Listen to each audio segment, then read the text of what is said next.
Good morning, everyone. Welcome to Trader TV Live. All four indexes this morning in negative territory. The NQ down 0.4. Likewise with the ES down 0.4 as well, below 6,100. The Dow continues to move down after a nice winning streak yesterday, 0.39, and the Russell 2000 also down 0.43. Still waiting on some economic numbers over here. We're waiting on advanced U.S. trade balance and advanced wholesale inventory. Should be getting those momentarily from Benzinga. Here we go. So it looks like U.S. trade balance in November coming in at minus 102.86 billion versus the 101.3 billion expected. So we'll keep an eye out on that. Lots to talk about today. Bitcoin with a major event, $14 billion worth of options expire today. So good volatility expected for Bitcoin as it moves up overnight back into that $96,000 area, still below 100,000. By extension, MicroStrategies also up 1% here in the pre-market.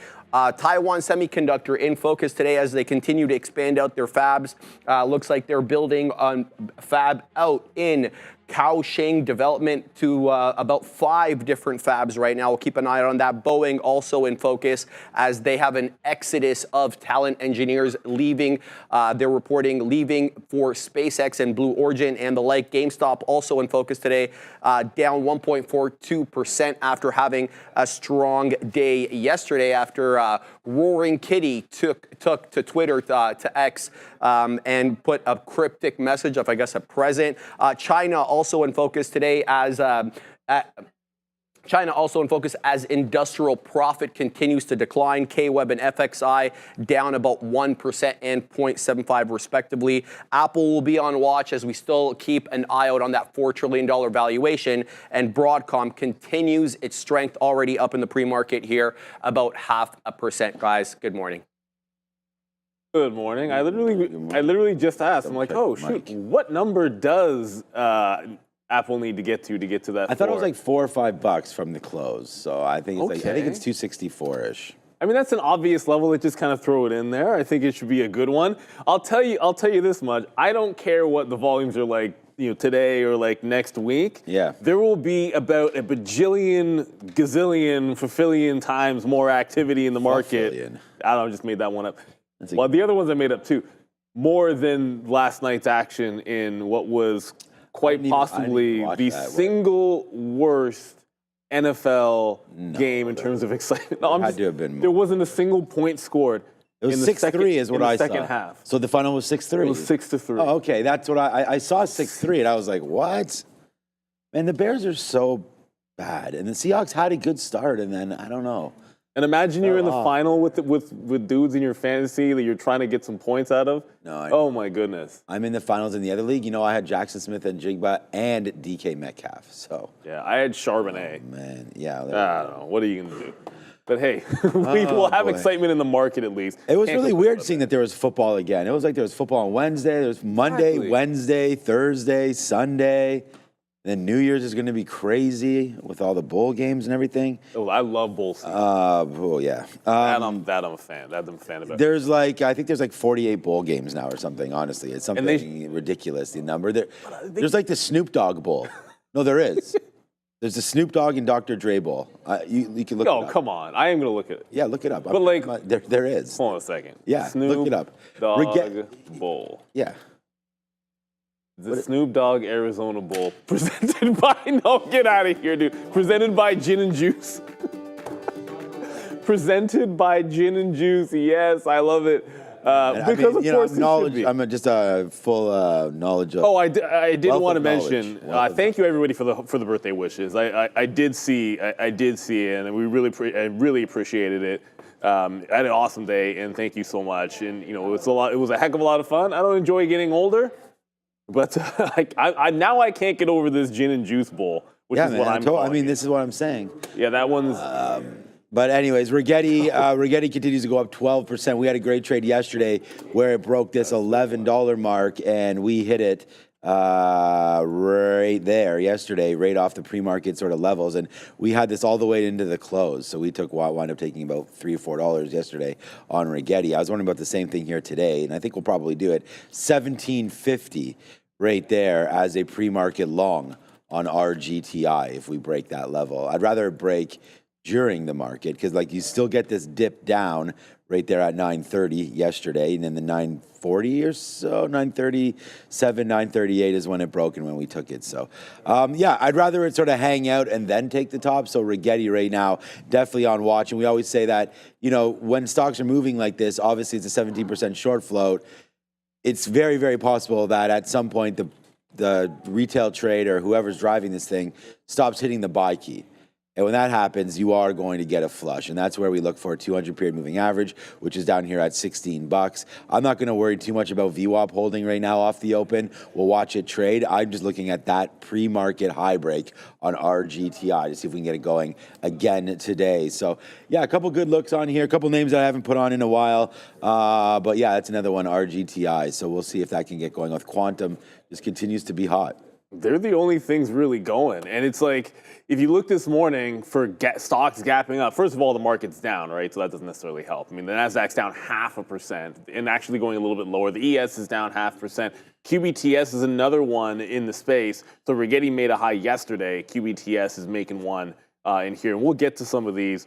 But if you're looking for volume, like 5 million over here, Rigetti's done really good volume as well. I think this is where you want to have a look. And Eric McCambly in the chat. QMCO, you're not the only one to mention a gap play here because QMCO. Now, this one, not a lot of volume. We've already seen it move big. Like yesterday, this was 45 to 70. It made a triple up just last week. Volume kind of tapering off since its initial move. It's only done 250,000 shares or so in the pre-market and a nice gap up at 13%. This is one of those where you can expect when you get the drawback in these types of names, and this one not as liquid as Rigetti, but I mean similar type chart. When you get a drawback in these, it can be harsh.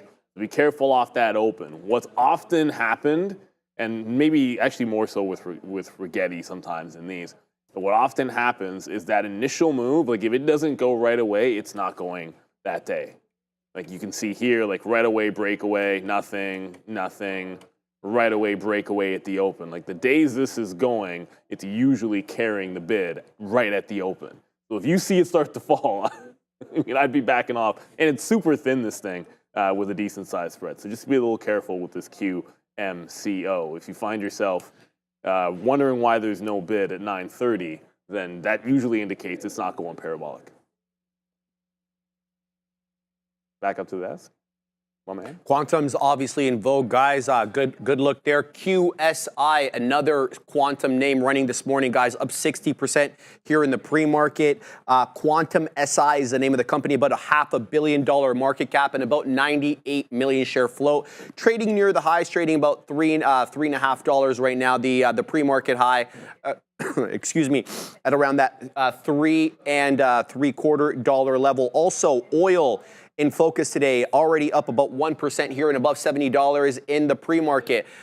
Issues in the Middle East, obviously now between Israel and Yemen, reigniting overnight with a bit of a counterstrike there. So we'll have to keep an eye out on oil. Most of these equity names lightly traded in the pre-market, but all green. So we'll be talking about oil as the day goes on. Lots of small cap gappers today, guys, as well. We already have a few triple-digit winners. INTZ already up over 384% here in the pre-market, but off the highs. We'll keep an eye on that one. SES, another holdover from yesterday, another small cap gapper, trading about 70%. And MYSZ, almost up 100%, trading near the highs, guys. So lots to talk about today, small cap gappers included, with the Russell doing well yesterday, but down 0.5% to start the morning. I like that my size. It's just a good ticker. You know, like it's nice and simple. It's exactly like sometimes you don't even have to worry about it. Like when I get these quantum ones, I'm like, okay, if there's no Q in it, if there's a Q in it, then you know. But when there isn't, it's like, what are these guys? Well, my size, pretty simple. You want to have volume today, though. That's the thing. Like remember, you want things trading at price levels that matter. You want things doing extra volume. Those are typically like the catalyst, or you want it to have an obvious catalyst. So with not a lot of catalysts today. Like, there's not a heck of a lot when it comes to actual news. I think you want to find these names and see if they want to go. Like, I would have been, I'd be more excited. You know, GameStop could have rallied. I'd be interested. The quantum names are going to be the top of the round. But when you have these like reverse split runners, sometimes these can be juicy, or these low float runners, I should say.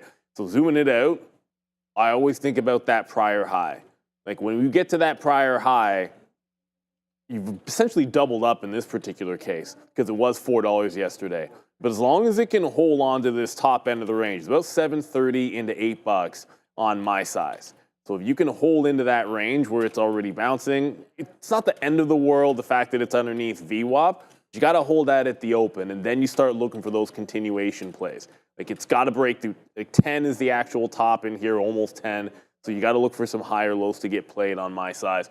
Not as much actual liquidity on the level 2. So it's one of these stocks which is probably going to have more, like, the volume will be really good, but when you actually pull up a level 2, it's not going to be as much liquidity as you would expect.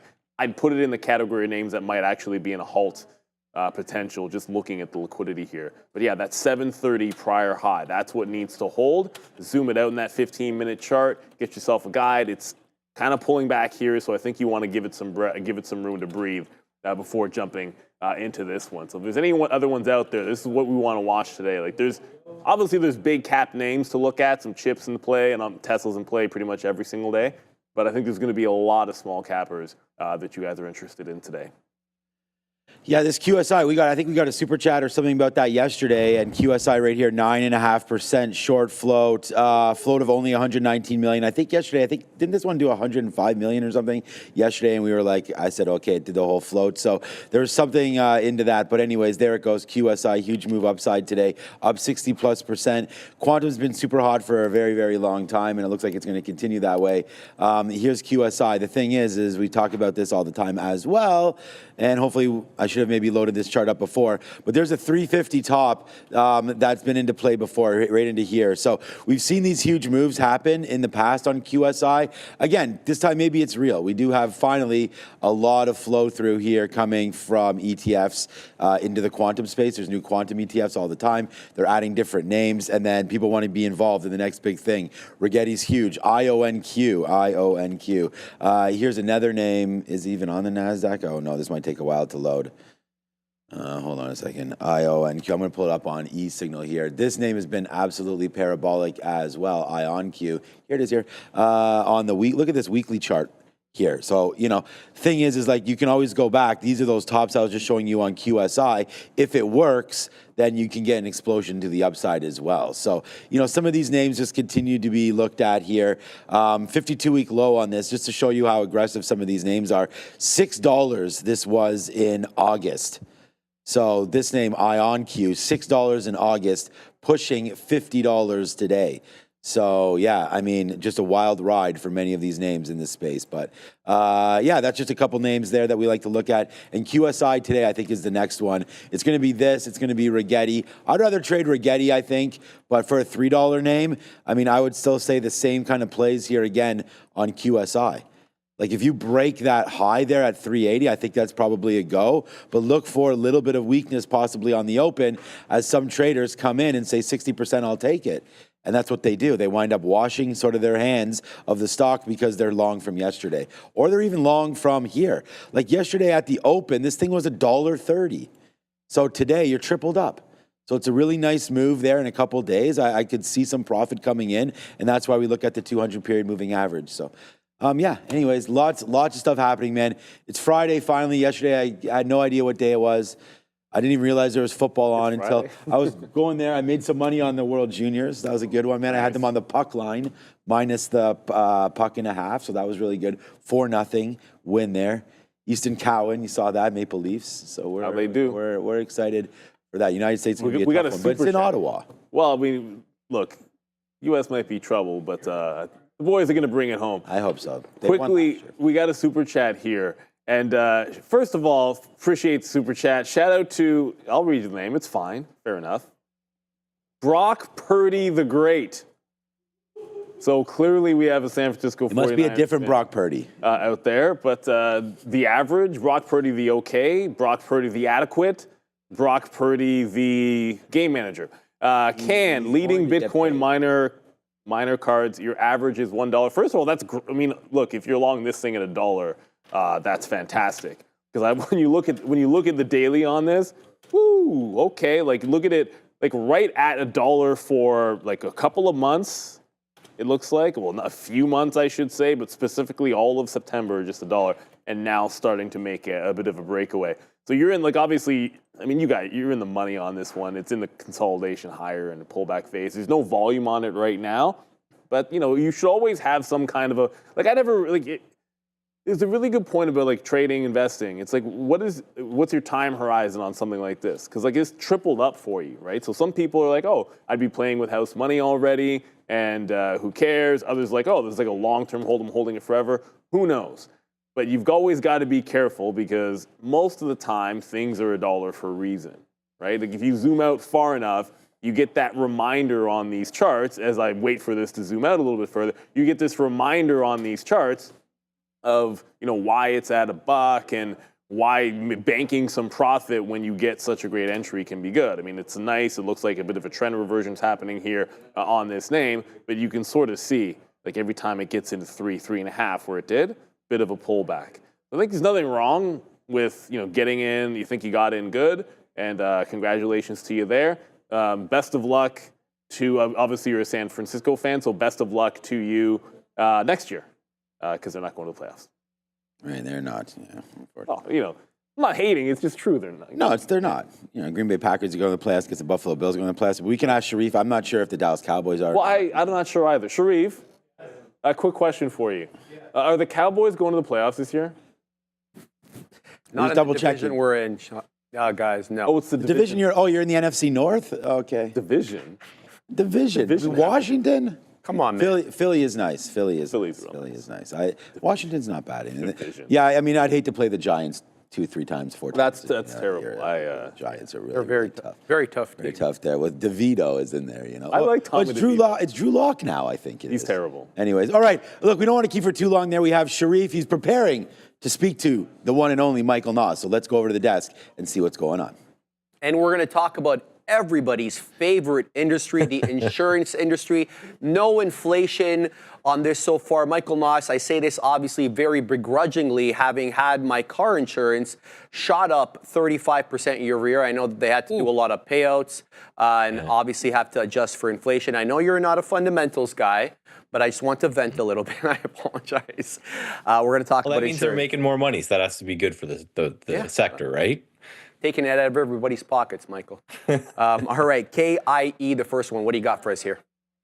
Yeah, so I guess you might want to be interested in this too. Might hedge against some of those increases if the price ends up going. But really, when it came to what I was looking to do today, the market's not doing too much. You know, we talked about when that crazy day happened, that the reversal day looked like it was going to be a bottom. That's been kind of looking like it is the thing, and it looks for now like we might be drifting new all-time highs. So I've just been looking to see what I can find in very strong sectors that I think will actually do well when the market does well over a little bit of a longer term. So, you know, we're talking quantum computing. I don't know how long that theme is going to last. So, you know, insurance, why not? Maybe something a little safe. But I do think I have an interesting name for you. So first of all, we have just the overall chart of the insurance sector. This is a weekly chart. So this is going back all the way to 2021. You can see just the nice boring uptrend. And sometimes boring is okay, where this thing's just kind of been grinding higher. It's been one of the major winners of the year. 3 weeks of a pullback, looking like it may bottom at a sector. But the thing that really kind of stood out to me is the next chart, which we're going to dive into a little bit deeper here. And this is LMND, or Lemonade. So not too sure what they do, but it looks like they do pet insurance and all kinds of different insurance. Looks like it's a newer company out there.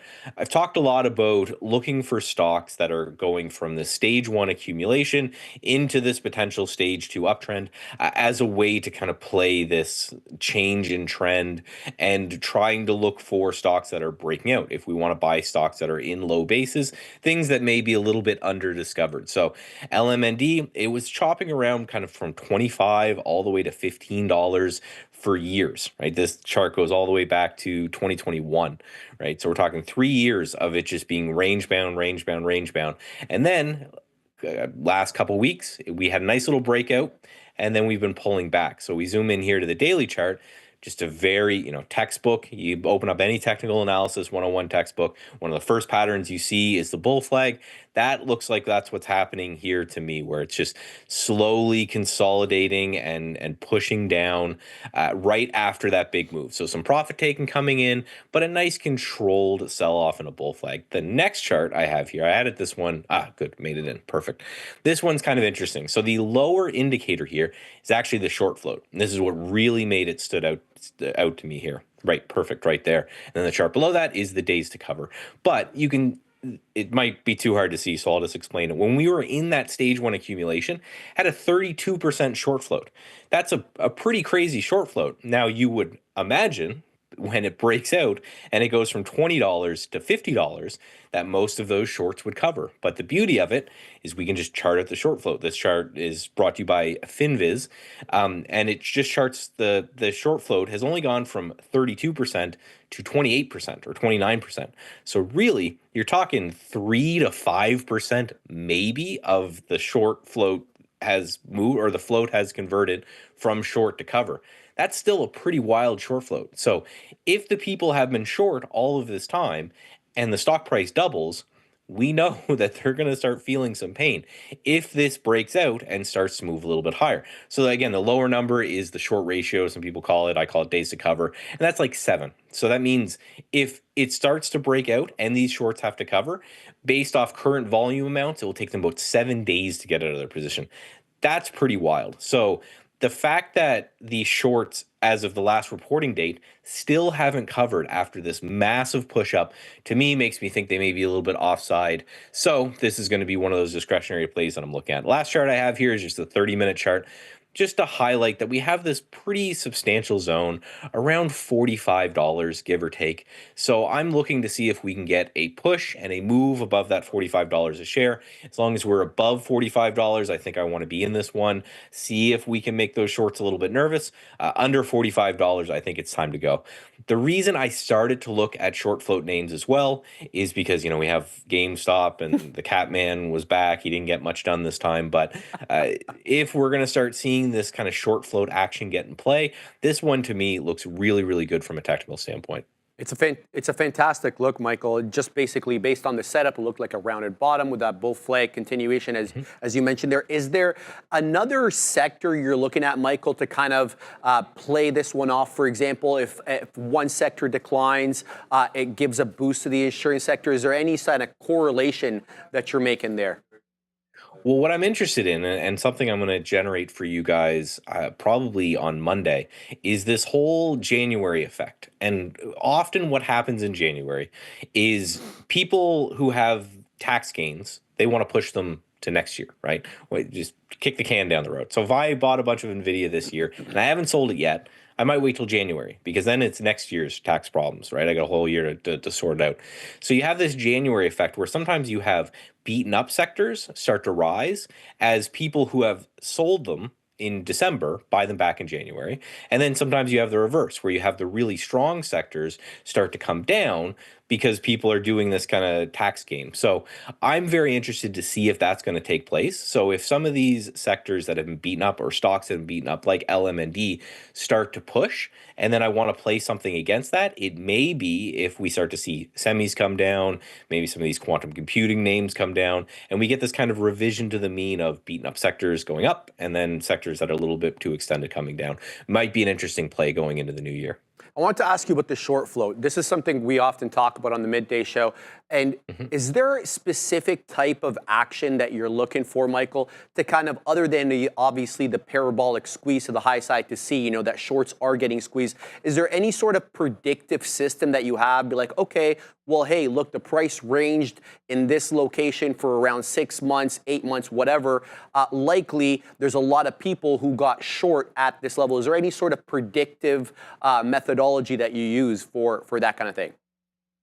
For me, I need them to be wrong. And the only way that you know that they're wrong is an uptrend. So one of my favorite setups is stocks with high short floats that are new 52-week highs, new multi-year highs, again, like LMND, that kind of thing, because then you know that they're wrong. Because generally people don't hold shorts for incredibly long periods of time.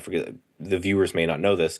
So I'll just explain. When you borrow shares, you're charged interest on those shares, right? So if I'm not going to hold a short for 10 years, because unless the stock is going down at a rate that makes sense to pay that interest back, then I want to take my short, I want to make my money, and I want to move on. So like you mentioned, where LMND was just trapped in that range for years and that short float remained high, that's telling me that those are new shorts, because people are trying to expect that range to break down. So when the range broke up, the idea is maybe they're wrong. So if they're wrong, then that's great for us, right? The beauty of short floats, and I know people, especially with the whole meme stock, they're anti-short float or anti-short selling, but short sellers are forced buyers. At some point, they have to buy it back, or that interest is just going to chew them up. So yeah, long bases and then strong breakouts are good ways to know that they're wrong. Great stuff. Michael Moss, Chartered Market Technician from the Maritimes of Canada. Thanks for coming on, Michael. Talk to you Monday. Take care. Thank you very much there, Michael, from the Maritimes. Canada. I like that. Yes. I like it a lot. I'm a big fan. It's Kane. Let's keep it real. And by the way, if you've never been out east in Canada, I mean, it's fantastic. Like Nova Scotia's great. I love the seafood, all the good stuff out there. And hey, who doesn't like a good squeeze? I mean, that's something like lemonade. Yeah, that's a good one. You should. Yeah, I mean, obviously you mentioned lemonade at the beginning of it, and it's a big 29% short float. What I like about something like this is when you get a long channel. Like this is similar to the down channel that AMD's in, and we'll get to that one later. The difference is it's doing so after a very bullish move, and ooh, look at that! Just yesterday, broke that consolidation. So I like the look here. I think you always look to, when it's making a break like this, like channel down, and you're closing above, I look to the prior high before it broke the trend, which is in here at about 42.8 or so. So kind of in this range, like those tops are the ones that interest me, like this resistance in here. So afternoon resistance yesterday. That's what you got to hold on to confirm that you've actually got this breakout going. So I just got something from one of our good friends on the show. So if you've been watching, anyone that's been watching long enough, you might know we have a Magic 8 Ball, and we got the Magic 8 Ball from one of our longtime viewers who came up here to visit us. Mr. Westmar, thank you very much. Sometimes we'll ask it questions. Well, he just informed me that his trading, so he's actually remodeling his trading office. Ooh, that's nice. For a new that's fun to do. For a new room for his son, Ruben, and that his son would like to have his picture and a shout out of the show. So of course. So that's Ruben. Hi, Ruben. And everyone in our community say hi to Ruben. There's Mr. Westby's son, Ruben. He's absolutely adorable. And you wanted a shout out. You've got the shout out. Please send us pictures. I'd love to see the progress of his new room. I'm sure it's going to be an absolute banger. So there's Ruben. He doesn't get the cuteness from you, my friend. He doesn't get the cuteness from you. But yeah, we're so happy. We're so happy to have such a great community, and we're really blessed that we're able to sometimes get to meet him. And so thank you so much for sharing that with us. That's pretty cool. And ultimately, at the end of the day, it's all about family. That's what it's all about for all of us here, and we're glad to have a good one to be able to share. Hey, what's up, Ruben? Yeah, congratulations on getting the new room. Yeah, I mean that should be a lot of fun. Yeah, kick your dad's trading office out of there, man. Come on, man. Build a room for Ruben. That's great. Fantastic. Good picture there. Fantastic. And that's what it is about. We talk. Oh, actually. So I won't. I'll show some pictures after. But that was Ruben's moment. So thank you again for that. That's absolutely fantastic and great to share those moments for sure. Renovating is always. It just reminds me like during COVID we cleaned up the basement and had like little offices down there for the kids and little rooms where they were doing their online schooling and everything. So it was reminding me of that. So that's pretty sweet memories. That's going to be good times that you're going to remember as a father forever. So that's great. Okay, so I just want to say this KIE. Look, we talked about, recent sectors that possibly were in this sort of a downward spiral here. It might have found a base. So, yeah, this 56, you're not going to get 200 periods on everything. And quite frankly, you don't really want to test 200 periods a lot of the time. So, if you can get dips on sectors that, have, as Sharif had mentioned, the rates aren't going down. They're not, they're paying out less and charging more, it seems like. So there we go.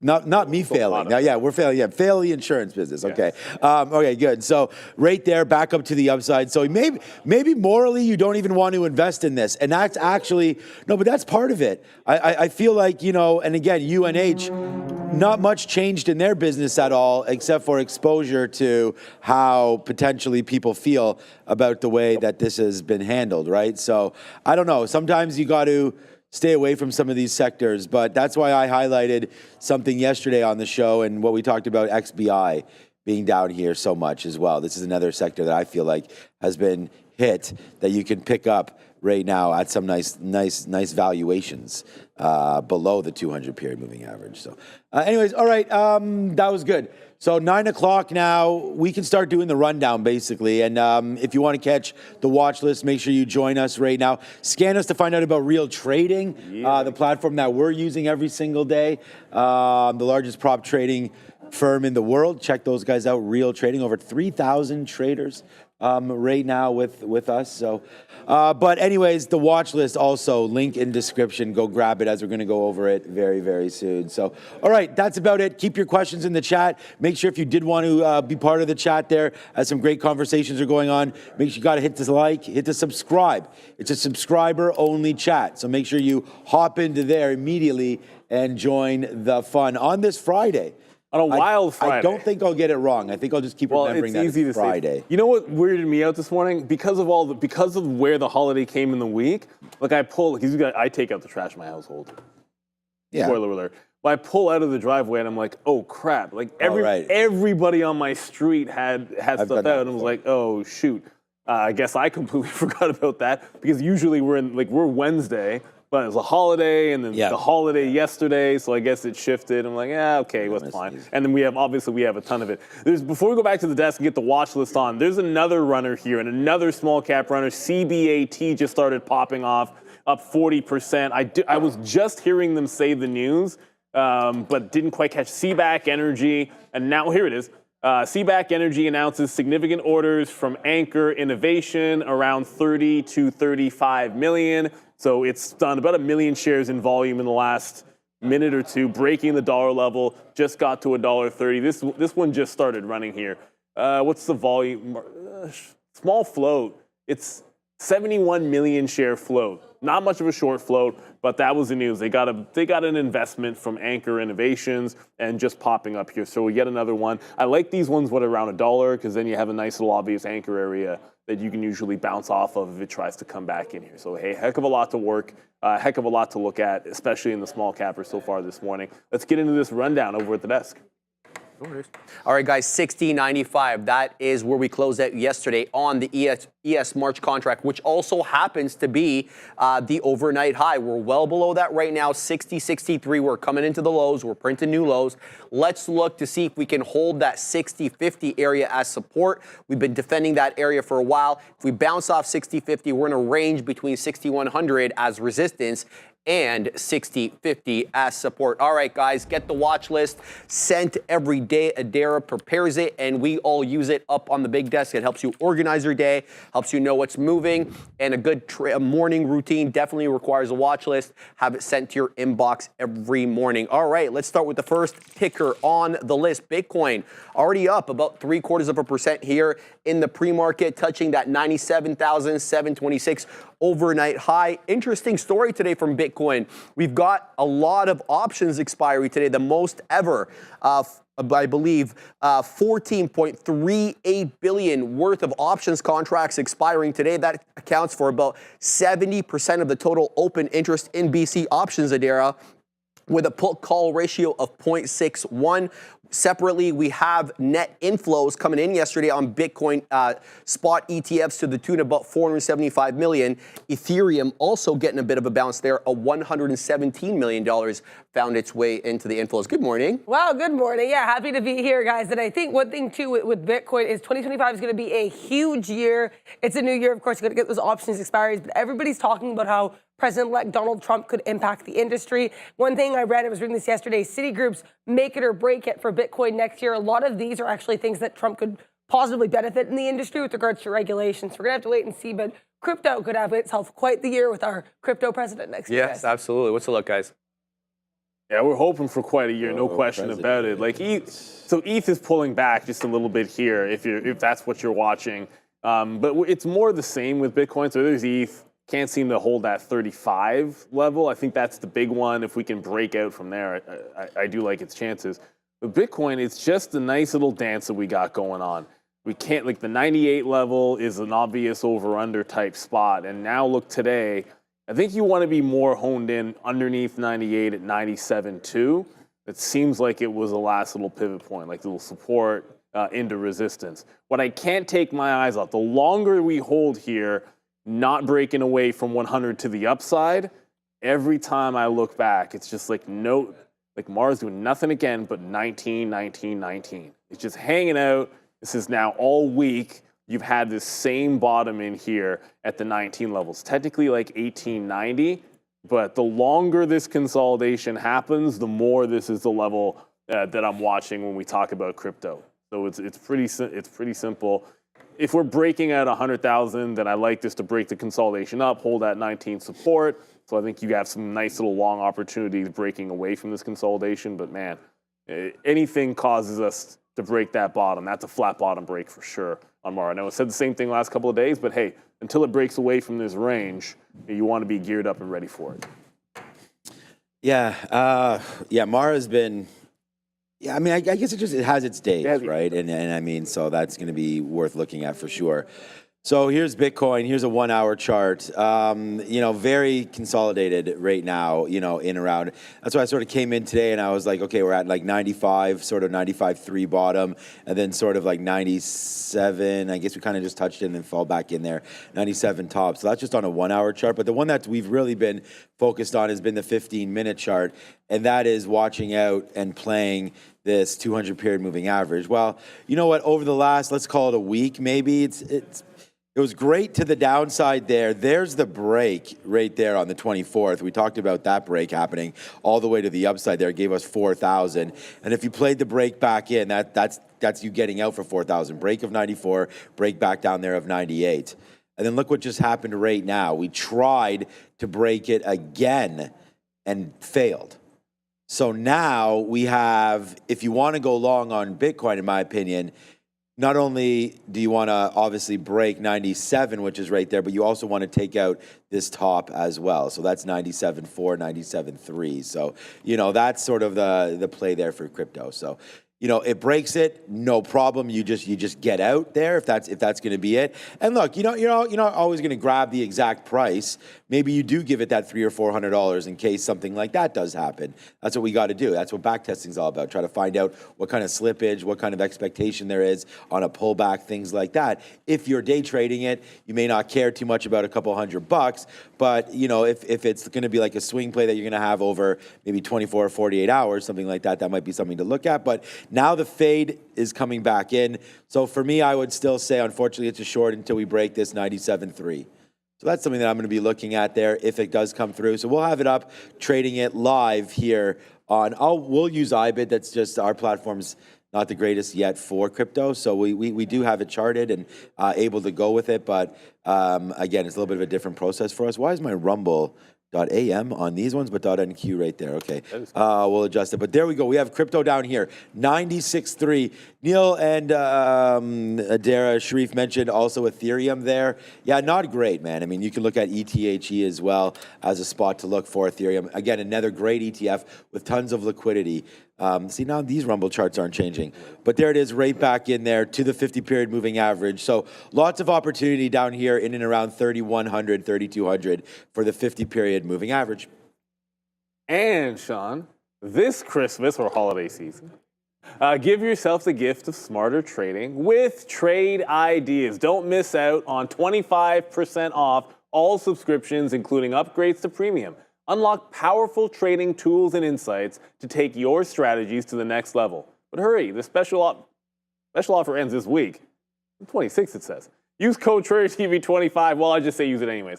To check out to save big. Visit TradeIdeas.com today and make this holiday season your most profitable yet. And I'll tell you this right now, if Trader TV 25 doesn't work, then it's Trader TV 20. It's always one of those two. But type in that Trader TV 25, scan the QR code, check the link in the description of this video. At the end of the day, you want to make sure you got good tools to trade around, and Trade Ideas will let you trade your ideas to the best of your abilities. And what's interesting is this stock, we don't usually talk about it, but it's got a very interesting setup there, Sharif, on the daily chart. Oh, don't spoil it. Neil, it's trading near highs, not at all-time highs certainly, but definitely hanging out there. The headline here is that they're continuing to build out 5 different factories in Kaohsiung in China. The first plant to begin operations in 2025 or 2026, which is ahead of schedule, focusing on advanced chip production, specifically the 2 and 3 nanometers. We also know that they're building out their plant in Arizona. The costs have gone up markedly since that $12 billion number was floated around, now more around $20 billion. And they're planning on adding 2 new fabs for a total investment of about $65 billion. The reason this is all important is because they're projected to hold about 67% of the world's global foundry by 2025, Adara. I mean, obviously TSM, we don't trade it often on the show, but there are some adjacent ones like AVGO and NVIDIA. Yeah, there's a lot, and even in that international semi space, you also have ASML, right? That one's a little bit more expensive, but that's certainly an opportunity as well. Interestingly enough, too, it seems like Kaohsiung is very ready for TSM. They're definitely welcoming here. Apparently, the mayor of Kaohsiung said they're also going to be building a new provincial highway and some interchanges to allow TSM's transportation network to be boosted. So great look. All right, guys, TSM up 0.56. What's the look? Yeah, I mean, maybe not the one that the Bulls would want on this, but and actually, like I'm going to get to AMD in a quick second, but maybe not the one you'd want. But look at the chart. How many times is this? It's now, I argue 3 times, but you could say twice, where you have the same top in and around 207, 208 that gets rejected. You have a topping tail candle and then a bit of a reversal, topping tail candle, bit of a reversal. Now, each time you've ended up at least retesting 190, and that's where the last support is. So I think either temporary move into the 50 period on the daily, which is 195, would seem to be where this is all headed. You're only gapped up 0.5% on late volume. It's not a heck of a lot. But usually when I see something like that, you're like, it's rejected the high already. And then you tried to go yesterday, and it just feels like you cannot get, ignore dark pullbacks. It's that 208 level that really matters. You can't seem to get through that 208. So if we're breaking out above 208, great. Otherwise, I think there's some pop and fades. However, if I'm looking at a chip name and thinking bearish, AMD continues to speak for itself. And AMD bounced off the bottom of the channel, and it got to the top this week.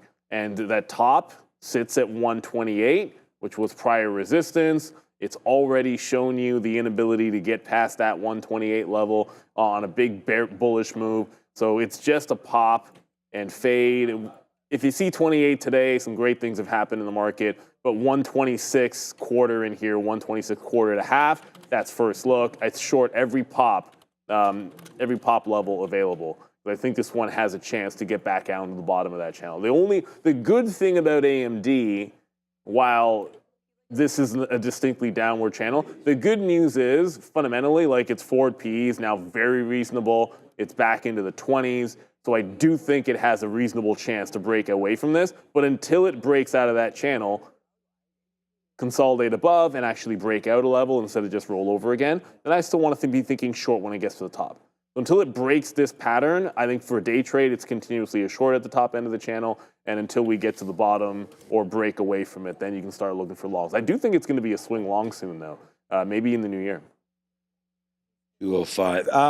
Yeah, AMD is my number one trade idea, 125 to 126 short. So we're already waiting for that right now. It's right there right now. So we'll be short AMD today for sure. Just a matter of how early do we get it and does it cooperate with that. Go check it out at Trader TV Sean for the sticky note and some talk on AMD. Okay, so yeah, the fact that it's up today is a nice story.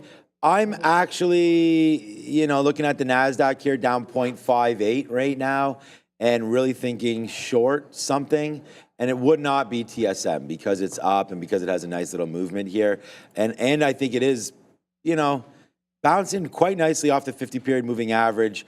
Just catching a little bit of slack here over the last couple of days as the sector's really been hit. But you're not going to find too many names in the space. We even talked about NVIDIA, still $10 off the highs. AMD cut in half from its highs. AMD down 30% on the year, something like that. Like, it's been disastrous for many, many names, but not for Taiwan. I mean, this name was down here. This was $100. This is up 100% this year. So this is a double in a year for TSM, right? So an absolute monster move, and I think it just continues. You want to trade the winners. So I want to trade this name long.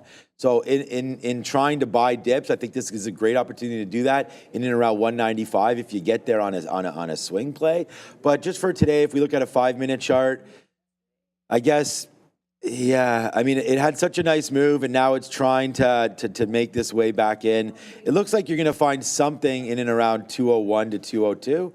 So that could be a place to buy. But look, I'd rather be short AMD and NVIDIA and things like that than rather try to catch bottoms on Taiwan Semi today. Because even though it's been a strong name, it could fall with the rest. And then you're stuck wondering where that bottom is. And then that's sort of the frustrating part about trading is you just keep trying to catch those bids. And if they're not there, they're not there. And right now today, NASDAQ, pretty weak. It hasn't been this weak off the open in a while. So yeah, not liking how far away we are from VWAP and what this market looks like right now. So I'm leaning pretty heavily short. I mean, we had on our board, we're not going to get to Micron. Micron is a name that also I'm short. So I have AMD, Rigetti, Micron, Reddit on our sticky note as well. This name is the one that I definitely want to go short. Micron, you could see obviously the miss from earnings is what I wrote down on the board. We still have that sort of to deal with. We haven't really broken above any of these levels, which is $91. I think short Micron on any pops if we're able to get anything. So for me on Micron, I'm already waiting at 89.90 in case we do get that early pop. I wrote down that there's a good possibility to get that just because of the movement that we had yesterday and the movement this can do off the open. Yesterday, open price 88.50 up to 89.50. And then back down that dollar immediately. So if we get any kind of a dollar move upside today on Micron, I want to be short. So a couple ideas there, short. Reddit, Rigetti long, AMD, Micron short. Well, technically down 0.03. Here's the headline. The average tenure for a Boeing engineer is dropping markedly here from 16.5 years to about 12.5, especially over the past decade. Reasons are companies like SpaceX, Blue Origin, and others are taking talent away from Boeing. The departure of engineers could complicate efforts, obviously, to launch new airplanes in the future and fix the ones that they've got. God knows they need it. Anyway, since bottoming out there on November 15th, the high that we made yesterday at 182.85 a day, we're up almost 33%. Yeah, it's quite the recovery for BA, right? We'll have to see if they're actually able to do kind of everything the new CEO, Kelly Ortberg, has said he'd like to do, including they want to develop a new airplane, but of course they have a lot of work to do before then. They had that strike earlier this year as well. So with all that considered, everything that Boeing has been through this year, what I told you was 2024, this recovery is really notable. And it's also interesting that Financial Times report showing the shortening of Boeing engineer tenure, apparently that's every age group. So regardless of when you're entering the Boeing engineer, that tenure is shortening. Down 31% year to date, boys. What does it look? Yeah, That's wild. so look, it's been a bad year for Boeing, but it's been a very good final month and a half, I should say, because it finally made a bottom, like a distinct bottom. It's above the 50-period moving average. You've now closed a couple of weeks above the 200-period moving average. It's running a resistance at 180. So if you go back into August, that was this little high in here. I feel like it's a stock it's diddling right now. Forget about 173 support. If you look back into some prior closes that were pretty big, 177, and then they closed again holding 77, and again holding 77, and then the last couple of days, 77 has been a good little support level. So I think if you're trading this, which it's not on my list today, but 177 and then down at 173 look like pretty good price areas if you're just looking to follow this trend. There haven't been very many red days, but it's also not moving parabolically at all. And I think what needs to happen with Boeing, as you can see, is to break away from these 180s and start clearing out the path toward the 190, 195, where once it gets above $200, things get really, really spicy for Boeing. So I think it's just nice in the consolidation phase. I guess you buy the dips looking for that support level. But in this market, I think there's a heck of a lot more interesting things to look at. Like, it doesn't look incredibly volatile, but if we do get a down day, then you can retest some of those support levels over there on Boeing. And I think it's like, well, if you think it's going to get down there, why not short it? But I think there's going to be other places that you could look for that might give you better explosive opportunities. One, which isn't on our list, I just wanted to quickly show Palantir at $81. I'm watching this as the market starts to come down. Last couple of days, it's been selling off into 81 after bounces early, and now it looks like you're going to get another test. This is like an over-under level for me. You hold the open range under 81. This stock, if it goes 81 to 78, that's not surprising me one little bit. That's a name I'd rather be looking at here. Just a little more volatility, I think. Oh man, from Boeing to Palantir, there's many different opportunities today, and that's part of what we're talking about here. I think that Boeing, I guess I didn't get that bid that we put down there at like 128 or whatever it was, down when we were coming into some of those levels there. Wow, straight up. What a great move there for Boeing. Since that's November 18th, it was $138. So that's like in a month straight to the upside. So yeah, I think it's probably thinking about slowing down at some point here, but wow, good chart. Looks pretty great to me. Breaking through the 200 period, trying to get upside now. I would say that if you've rode this to the upside and were able to not be as picky as I was, trying to wait for a lower price, which was way too greedy, obviously. Now greed maybe sets in on the other side and you're thinking about where to get out. And I would say this 190 looks pretty good to me. And if you're looking at 190, then maybe you do tap something out now just in case of a pullback. But you know what? Now they've got the contract through, the unions, everything. So maybe now it's time to settle down. I don't know. I assume they're not using dish soap to check for leaks and things like that anymore. They've got that all figured out. So we'll wait to see what winds up happening here with Boeing. But yeah, great move to the upside. I'd say you probably buy dips, man, down into the 200 period and just see if it holds. That's traditionally what will wind up happening. Bang its head against it, fell through, banged it again, broke through. So now you look for the 200 period to be support. So it's pretty simple. There it is there it is there. Here's the break. So yeah, Boeing's been a great trade, especially if you took the 200 period long at 170. So congratulations for Boeing. I think it continues to work. I'd like to buy on pullbacks. 190 could be a target to get some out.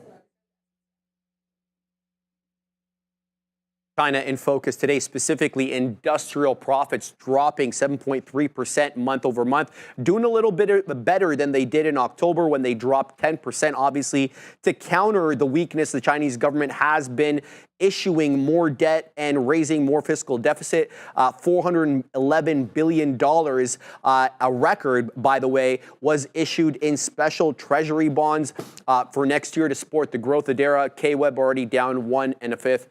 What's the look here? Yeah, I think it's certainly dragging down some of these other stocks as well. Alibaba to the downside here too. And these ones are really volatile. They'll have good days and they'll have bad days right away. So be careful. It's even sometimes too, we've talked about this a lot. Specifically with the EVs, they'll start really strong and then by the 10 a.m. they'll kind of give up some of those gains. So be careful with these, but there could be something here for sure. Alibaba certainly in that little bit of a downtrend this morning. It's something completely unrelated to the actual industrial profits thing. I was watching my usual car shows on YouTube where they review a lot of these cars, and a lot of these American car review influencers are getting Chinese cars that are not even available for sale in the United States and speaking very well about them. I wonder if this is a strategy, guys, by these Chinese automakers to kind of show the American audience what they have for sale, even though, we know the tariffs. I'm going to say the answer to that is a yes. I think that's astute, but and it makes a heck of a lot of sense. They're savvy like that. Yeah, you know what? I own shares of Alibaba, but I don't like what the price action is doing in here. Usually, when you make a bottom like this on Baba, like gap down, this is 85 bucks, like gap down, immediately regain support level, hold support level, break away. The last, like it looks like a bottoming, a round bottom. You want continuation long. Now we're gapping right back underneath that 85 level. That's no bueno. So it's no good. I think you got the 200 period here at 84, and if it can't, it's like 83 half or so, 84. And if it can't hold on to that, that's a bad sign. Like you've already pulled back and given up that stimulus move, and you're bouncing off the stimulus support. It looked like it was breaking this trend. But this is a key day for it because there was your round of bottom in a few days in a row to the green side. It's that 200 period moving average that's going to be on my mind. Again, it's not on my list. We'll get to the quantum in just a minute here. But yeah, that's where I'd be looking here, right? That 200 period moving average on the daily, 83.5. If Baba loses this, you could be right back into those 70s, which were good buy zones, but not what you want to see, specifically for Alibaba. You got to watch out. I like stocks that are at the 200 period moving average, but the reason I like them there is because good stocks tend to bounce quickly from that level, not linger for a long time. Yeah, yesterday we did a little question. Well, not a question. We were just talking about on the recap show, just some what could be the play of 2025. And I was actually saying, what about China? Because with the tariffs, as Neil just sort of explained some of the different things that are happening over there, and then we talk about the industrials now today. I just worry about maybe this new administration could, and the thing about investing is you want to think about things, and this is if you're trying to catch something different than the market and maybe trying to outperform. You want to think about things that are maybe not already baked in. And I think that when you hear about some of the stimulus coming through, this gives that sort of irrational exuberance all the way to the upside, and you get a move from 25 to 38. And then once they realize that, hey, maybe that's not going to solve all the problems, you make the move halfway back and get cut in half. But if we're talking about all these tariffs and how hard maybe the United States is going to be on China, I don't think, maybe they're not. And Trump, gives out some tea leaves and things like that, and they're able to figure out an agreement that benefits both countries, and therefore the headlines are going to come fast and furious from the administration about what a great deal there has been there for China, and hopefully it comes from both sides. So I think that rate into here, I keep looking at this level, $29.50, $30 as an area to buy for FXI, and you're coming into that right now. And then if you lose this sort of gap right here, you can always get out again. So that's 28, 29 bucks. I think it's worth it. I don't expect like a huge gap overnight here on this. Again, it might be a play that you wait again to get involved with if you're going to put some real money to work, because China is one of those things where it could go either way. So I'm wondering if you buy something into 28, 29 and then just wait for some news once January 20th sort of hits and some of the policies maybe start becoming more reality. So I would wait for FXI to come through again on that one. Just quickly here, as we go, QBTS, we did talk about quantum coming up next. So QBTS remains on the bid here as well. Rigetti coming on the bid here. I do have I personally have a bid right now down at 16 bucks for this name to come into play. So let's go find out the story. QSI also on here as well, as some of these imbalances now out. Let's go find the story from the desk. Continued strength, Sean, in all these quantum names. As I mentioned at the top of the show, QSI, big mover in the pre-market here, up 60.5%, trying to break through that $3.50. You also have RGTI, Sean mentioning Rigetti, traded this on the How to Trade midday show, already getting a boost here. They're at 10% almost in the pre-market. QBTS on the imbalances there, already up 3%. Any headlines specific today? No headlines specifically today. It's worth noting all of these are pretty hefty short floats. I was looking at it yesterday for the watch list, and I believe they're between, those smallest short float is about 9%, largest is about 18, 19. So these are pretty significant short floats. Also interesting, nothing can really stop these rallies, including the fact that Citron Research, this is the group that was really heavily against GameStop. They wrote not one but two short reports in these stocks, and it has not made an impact. First was December 11th, second December 18th. Didn't even really sell off on those days. So keep an eye on RGTI, QUBT, QBTS, the whole group. Hope you specifically on Rigetti. And you can even go back to the 20th. It has done a pre-market low, dip and rip for 2 days in a row. Like there's your pre-market bottom, there's your dip, then rip, dip, then rip. when it does a big consolidation like this on a gap up, it's a little different. Like I think a lot of times you're either wanting it to dip into the prior high, which this did in the pre-market the last time there was a gap up, or it's just a clean breakout. So I'm like, at this point, I think it looks a little bit weak. I'm looking dip into prior high. That's about 1570 to 16 even here on Rigetti. And the other one worth watching, only 30 seconds to go. So QBTS also strong, but this one's different. It actually has a cleaner breakout on the daily chart here. If it can break out that top, it's already starting to come. Yeah, the market's really sliding into the open here. I know Adara is wearing the green. Let's get this Friday bell going here, and hopefully the green will be a good sign there, Adara. In 3, 2, and 1, ring it. All right, thank you, Adara, as we do open up to, market moving in the downside right here. So we'll watch out for Rigetti. Here comes Rigetti right now. We are bidding, again, into $16. So watch out here as some of these quantum names are starting to come back in. There's RGTI down to $16.50. I will look long on that. I'd rather look long right now rather than look to break this top as it is starting to fade in a little bit here. I wrote down 16, sort of yesterday's little top there. We'll see if it does come back into that level. It may not. QSI, another name that we want to look at here again as well. So coming back into the 200 period as they're all starting to come to the downside. I actually put an order to go long through the top of 375 if that does happen there for QSI. It looks like Micron trying to make a move back. Oh, we forgot about GameStop. Up right now. Yeah, we did not cover GameStop. GameStop was a good trade yesterday. We were long 31.50 on GameStop. Let's see if, okay, here goes Micron trying to bump up a little bit as well. Maybe AMD. So these are two, not really, just Micron. These are two short ideas right now that we have. We're going to look to get short AMD here around 125 as it's already down a little bit here. Yeah, AMD still looking a little bit weak. The market is trying to bounce here. GameStop did retest yesterday's afternoon highs, 33 change, and coming back in here. Needs to clear about 33.10. So for continuation, you want that 33.10 to go. And then Tesla. Tesla's battling with $450. All right, AMD still chilling. Tesla battling 450, trying to get back above. I think that's a simple over-under level. If it pops and fails this prior high, I think Tesla is a continuation short. AMD is starting to come in there. I'm sitting off this high yesterday, which I'm going to cancel because there's not enough strength, and we'll play it off of the lower high on AMD. I'm sitting at like 88s. No fill just yet, and Rigetti might have already made its dip. It doesn't seem like it wants to get down into the 16 level. It's now giving you consolidation. The other one worth watching is that QBTS. It is underneath VWAP and not bouncing just yet. So it looks like Rigetti is the stronger of these quantum names, at least from my vantage point here. We'll look for the pre-market low. It's already held. The dip and rip looks like it's on board here for Rigetti. All right, here we go again, guys. Chicken dinner winner to start the day off for you. Again, there it is, man. It's another 50 cents in the money from Micron. This is going to be, we only put down a couple ideas there today. I got to reset this chart. And there it was right there, Micron on the short. So there it goes. We just took it off the 200 period. We're just out of 20% so far. We did take our first out there at 25, our next out at O's. And now we'll wait to see what winds up happening there with Micron. Waiting still for AMD to try to do something. AMD is not as weak as I sort of thought it would be. Look at the market really coming back in now. This is going to be a good trade right here on Micron. Let's just see if it can work out. Like, I feel pretty good the fact that we have this where we do right now. But again, the market's going to have to fall. Let's see if we can find Weemy moving around, I'm hearing.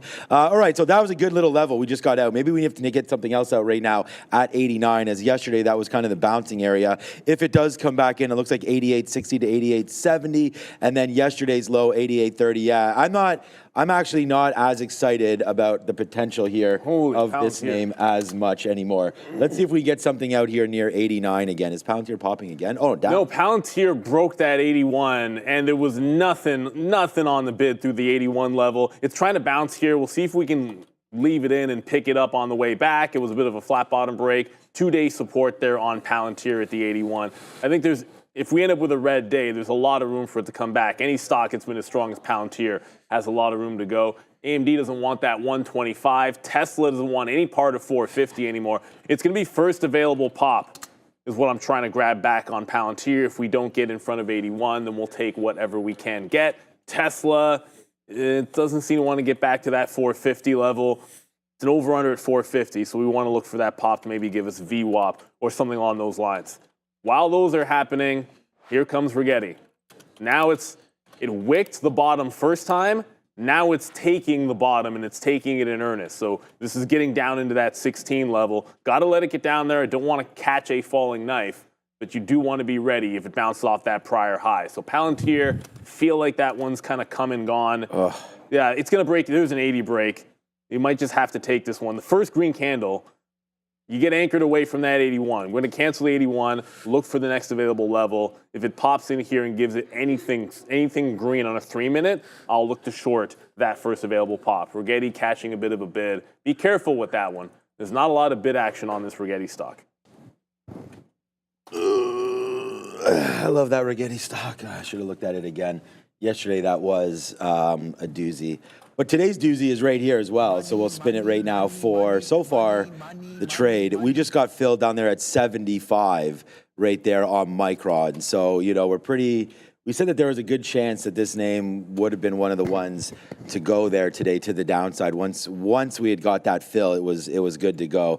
Not like a monstrous position or anything, so we're going to see if we can hold this. We are already out right now of just 40%, so it's not even like we're out of that much yet on Micron. So let's see if this one can breathe a little bit. A name, SMR, moving around a bit, down to 21 now, so that's not good.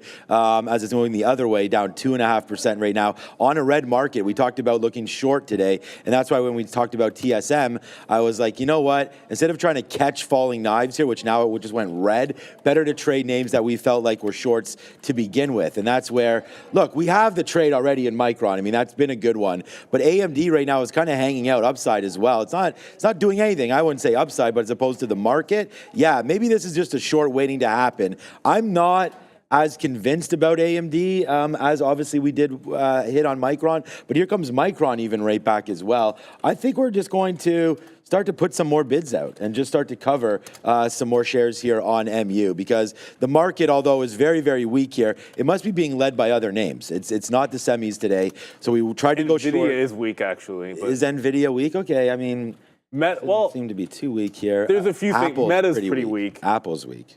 Yeah, Meta's down at 596. Apple is also weak. Look, NVIDIA is actually, when I looked at them, pretty much the weakest of the chip names. Tesla's now 2% to the downside.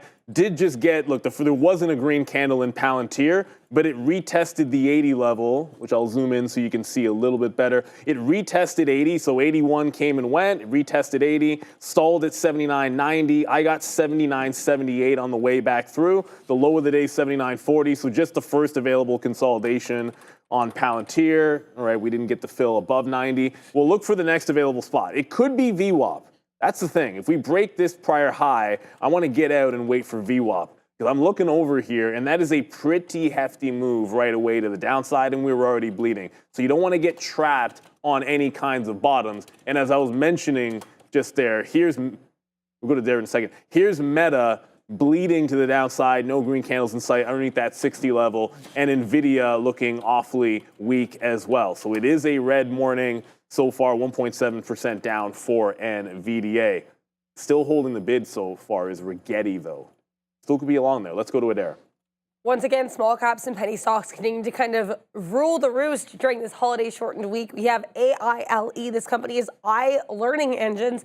They announced on Monday that they voluntarily filed for Chapter 11 bankruptcy.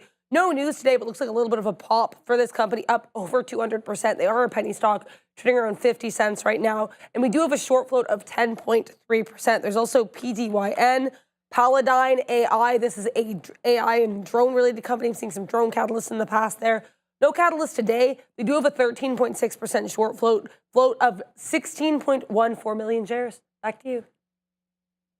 That Apple is making its way down. And of course, if you guys are following what I've been doing here on the sticky note today, we got AMD short up and around this area. So we're going to take it now and see if there's any sort of a play here on AMD into this area, 125, 125.50. We do have Rigetti finally comes in into 16 bucks. I'm going to put a stop at 15. I already thought about this, 15.50. If we break that, we're going to get out of Rigetti. But there's the play again. And we wrote this down on the sticky note. So we really want wanted to take a level here that we thought could possibly hold. So we'll get something out in the 30s if it does go back up there. But there's our out right there, 1578. Just give it a little bit more room into 1550 for RGTI. So there it goes right there. We're going to put some offers in the 30s. Maybe we get it, maybe we don't. And then hopefully there it goes. Did we get that? No, we did not. There we go. Did we get that? No, we did not. All right, so there it is. Yes, sir. There's another one, another money-making trade there on Rigetti. And then AMD. Oh boy, Neil, what a good trade this has turned out to be on that reload. Like, look what we just did. We just made basically $1 right there on that reload. There it comes in now. All right, AMD now printing, baby.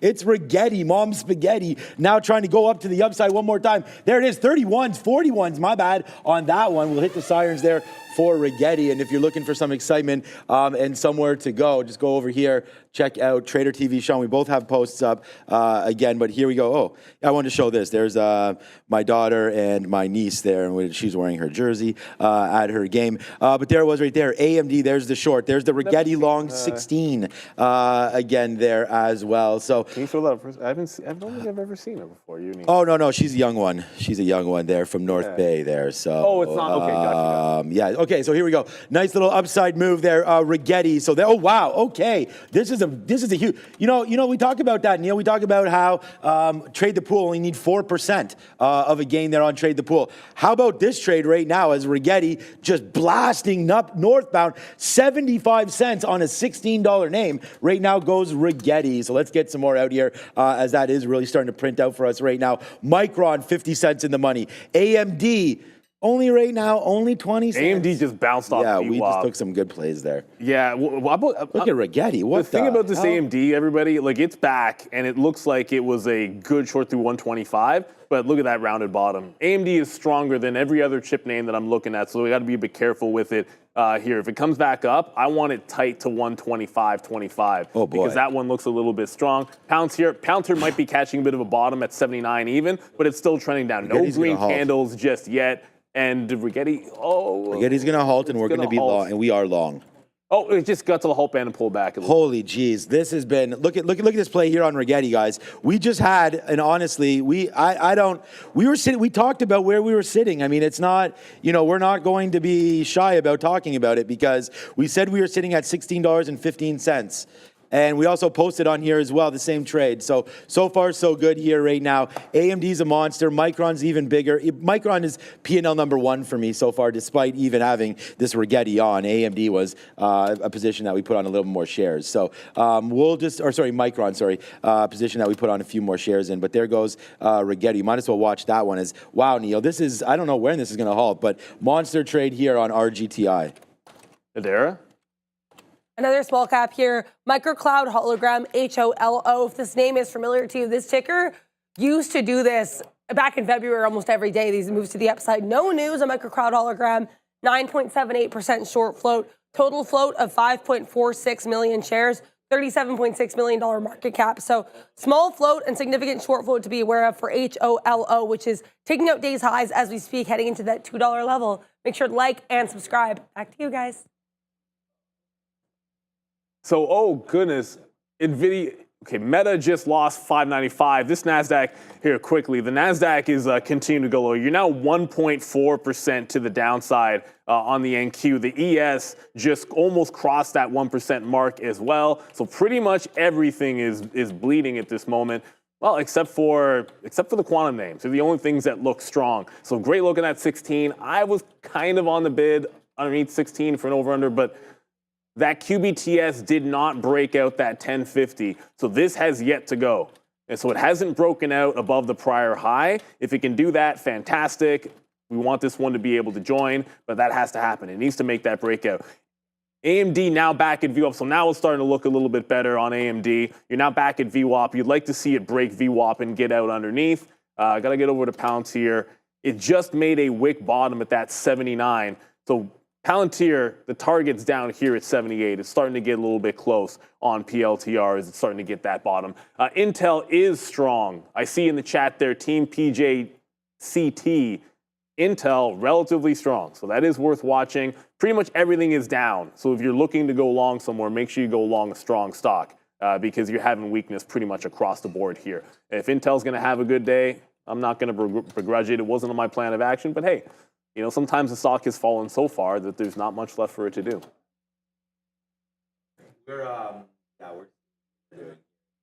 We're just doing what we're doing right here.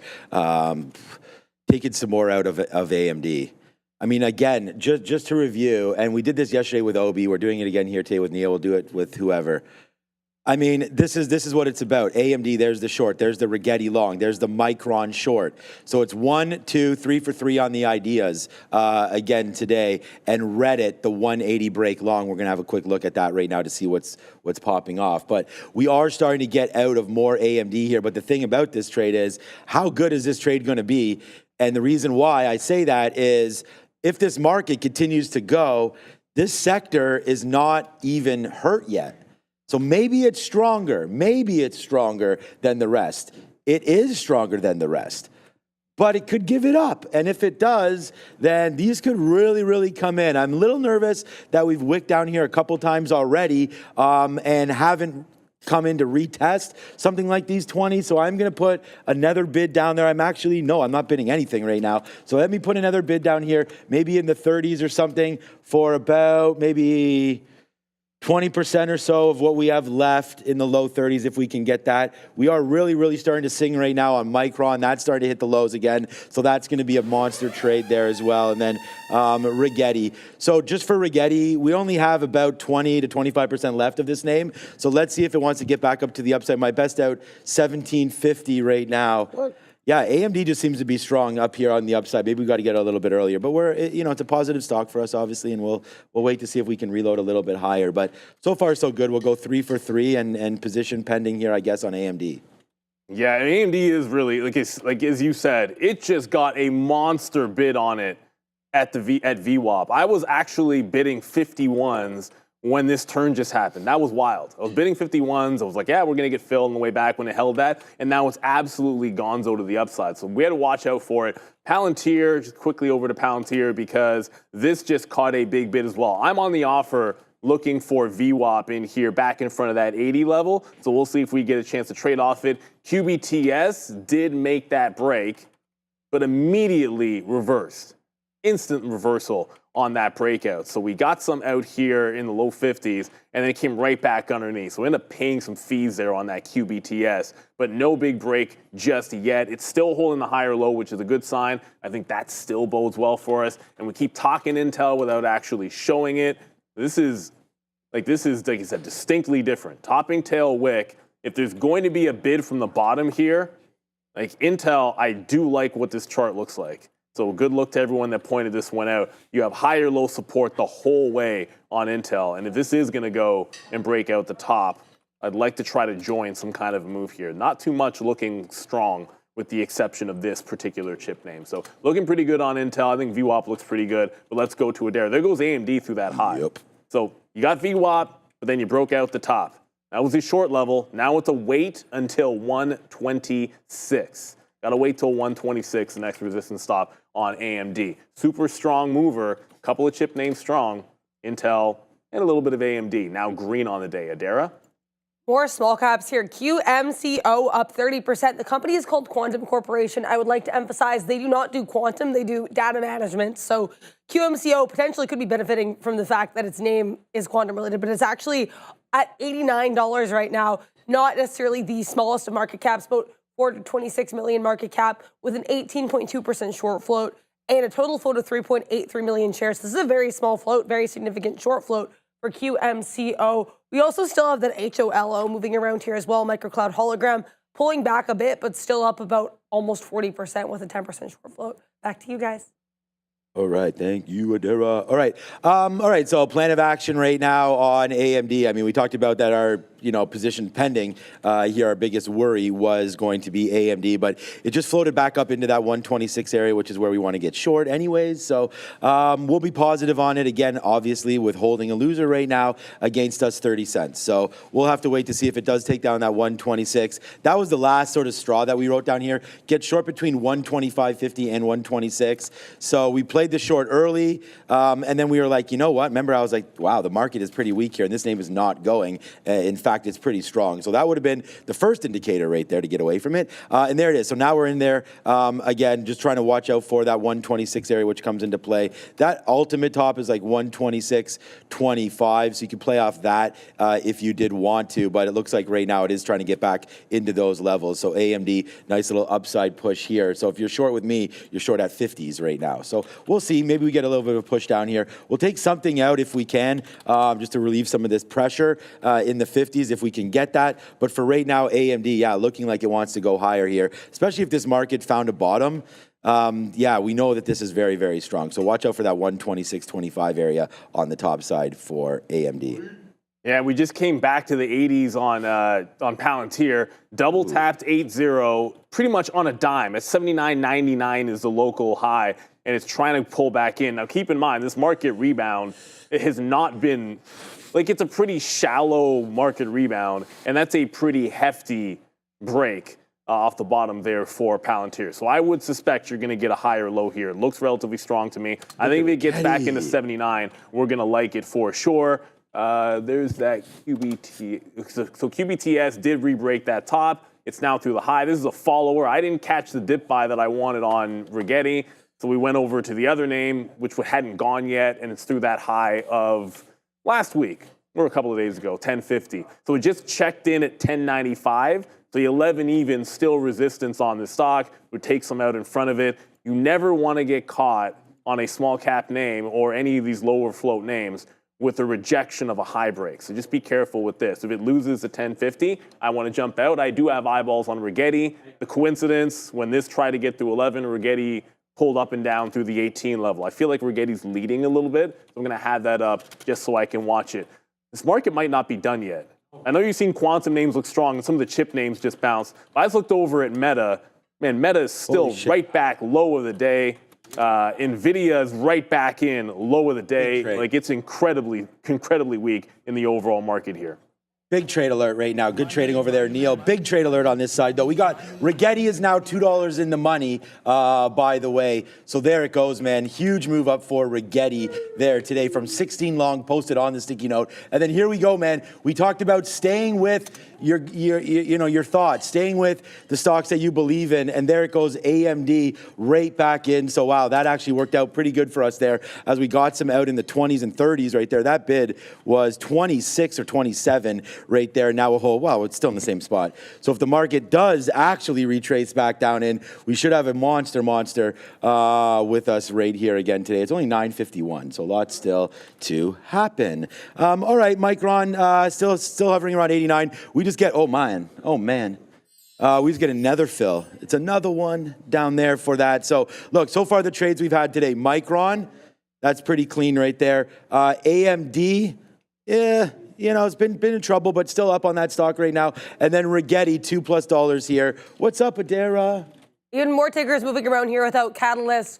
This one is actually not a small cap. This is Kingsoft Cloud Holdings. Looks like they're a Chinese ADR, $3.03 billion market cap, float of about 1.6 billion shares, so not a small cap, but either way, up about 25%, near that $13 level with zero catalyst. Then we also had RR. This one runs pretty frequently here, Rich Tech Robotics. I get robotics-related play, of course. We have a 33.3 million share float, short float of 5.16%. They're at day's highs, so lots of these names without catalysts that are sub $10, sub $20, continuing to make some moves. I'm also seeing occasional runner PGHL on the move, but not a lot of volume there yet, guys. Back to you. PGHL, there are, like we said, there's going to be a lot of small cap movers in a week like this week. That's just how it's going to be.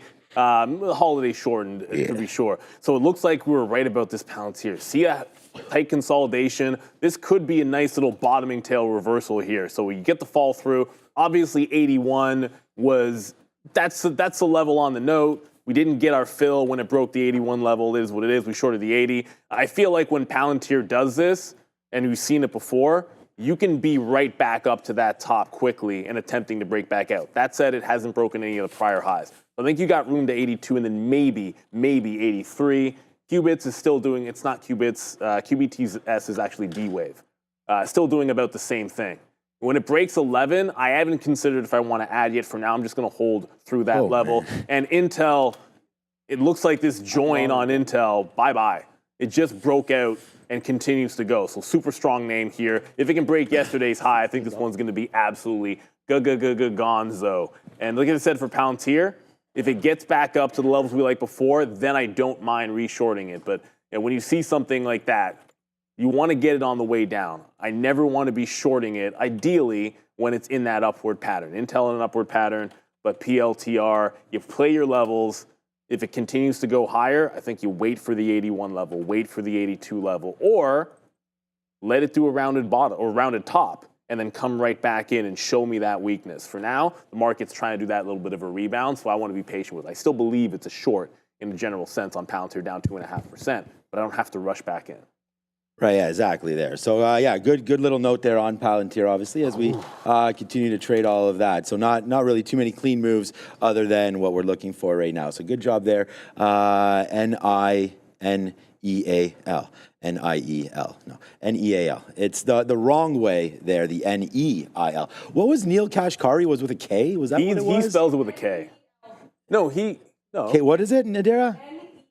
Oh, just two E's. Oh, There's a kid in my daughter's class who spells it the same way. Yeah, okay. As Kashkari. Oh, okay, cool. That's kind of cool to know.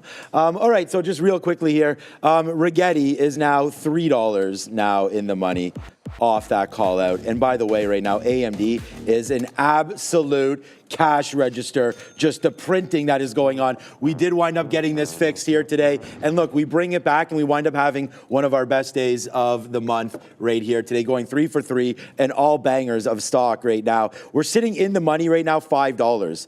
Like we're in the money now, $1 on AMD as that continues to go, $3 on Rigetti, 55 cents right now on Micron. Wow, this AMD is absolutely monster. This is now by far my number one stock today. By far. It's like, this is like 5 times right now anything else that I have. So this is going to be an absolute monster right here for the show today. So there goes AMD. And again, you know what it is, Neil? It's just about having the plan of action. We talk about that all of the time, sticking with it, and then finally putting on risk. It's your number one trade idea today is AMD short between 125 and 126. It's written there, right there on the sticky note. And look at the levels today, 125 to 126. So I don't know if we still had that clip it thing, but this would be something right here to definitely have a look at. This is really leading the way here today is AMD. And again, it's like I just said, Neil and I always talk about this, Sharif, Joe, all of us talk about it. Have your plan of action, and then when it hits, just make sure you have enough shares on board. And then that way, when you win, you know why you won. And when you lose, you know why you lost, because you followed your plan. So this has been a huge change for me to be able to hold on to this. We still have like 40% of this trade, as it's now $1.50 in the money as we go lower on AMD, the banger of the day right here, AMD. So again, there it goes, man. Well, Rigetti is probably, Sharif, I might have to have a spot on your show, I mean, if I'm allowed. This small cap runner right here, Rigetti, right now $3 in the money on a $16 name. So right there, good trade. Yeah, thanks, man. Learned from the best there in Sharif. So yeah, so far so good here. As we go up to $19 now, Rigetti still blasting away over there. So yeah, Neil, not much happening over here. How about you?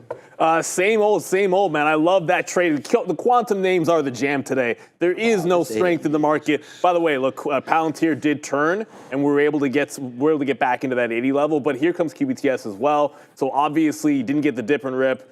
Like I said, if I don't get the dip and rip, I knew exactly where I wanted to look here. It was going to be QBTS. We didn't get it in Rigetti. QBTS made a 52-week high breakout here, so we grabbed along, but look at this pullback. So it just broke 11 into 1140, but here comes the dip.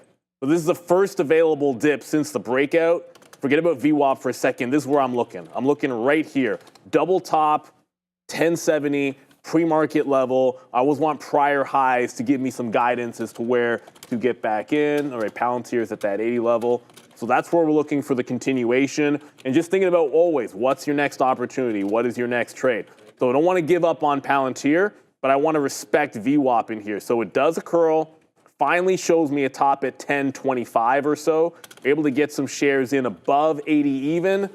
There's a buyer at 70.90 that just got taken out. So I do like I said, I still like the short. Every time it makes it around the top, I want to jump back into it as long as it's underneath 81. I want it showing me the high, and then we'll play the next level. 79.5 is going to be the next one here for me on Palantir. The market's still trying to hold the bottom. Chill Vibe saying Meta looking a little strong. I mean, okay, so Meta's making a little bit of a bottom. I will grant you that. I would argue it still looks a little bit weak, needs to break that consolidation. Overall, this market is still a red one.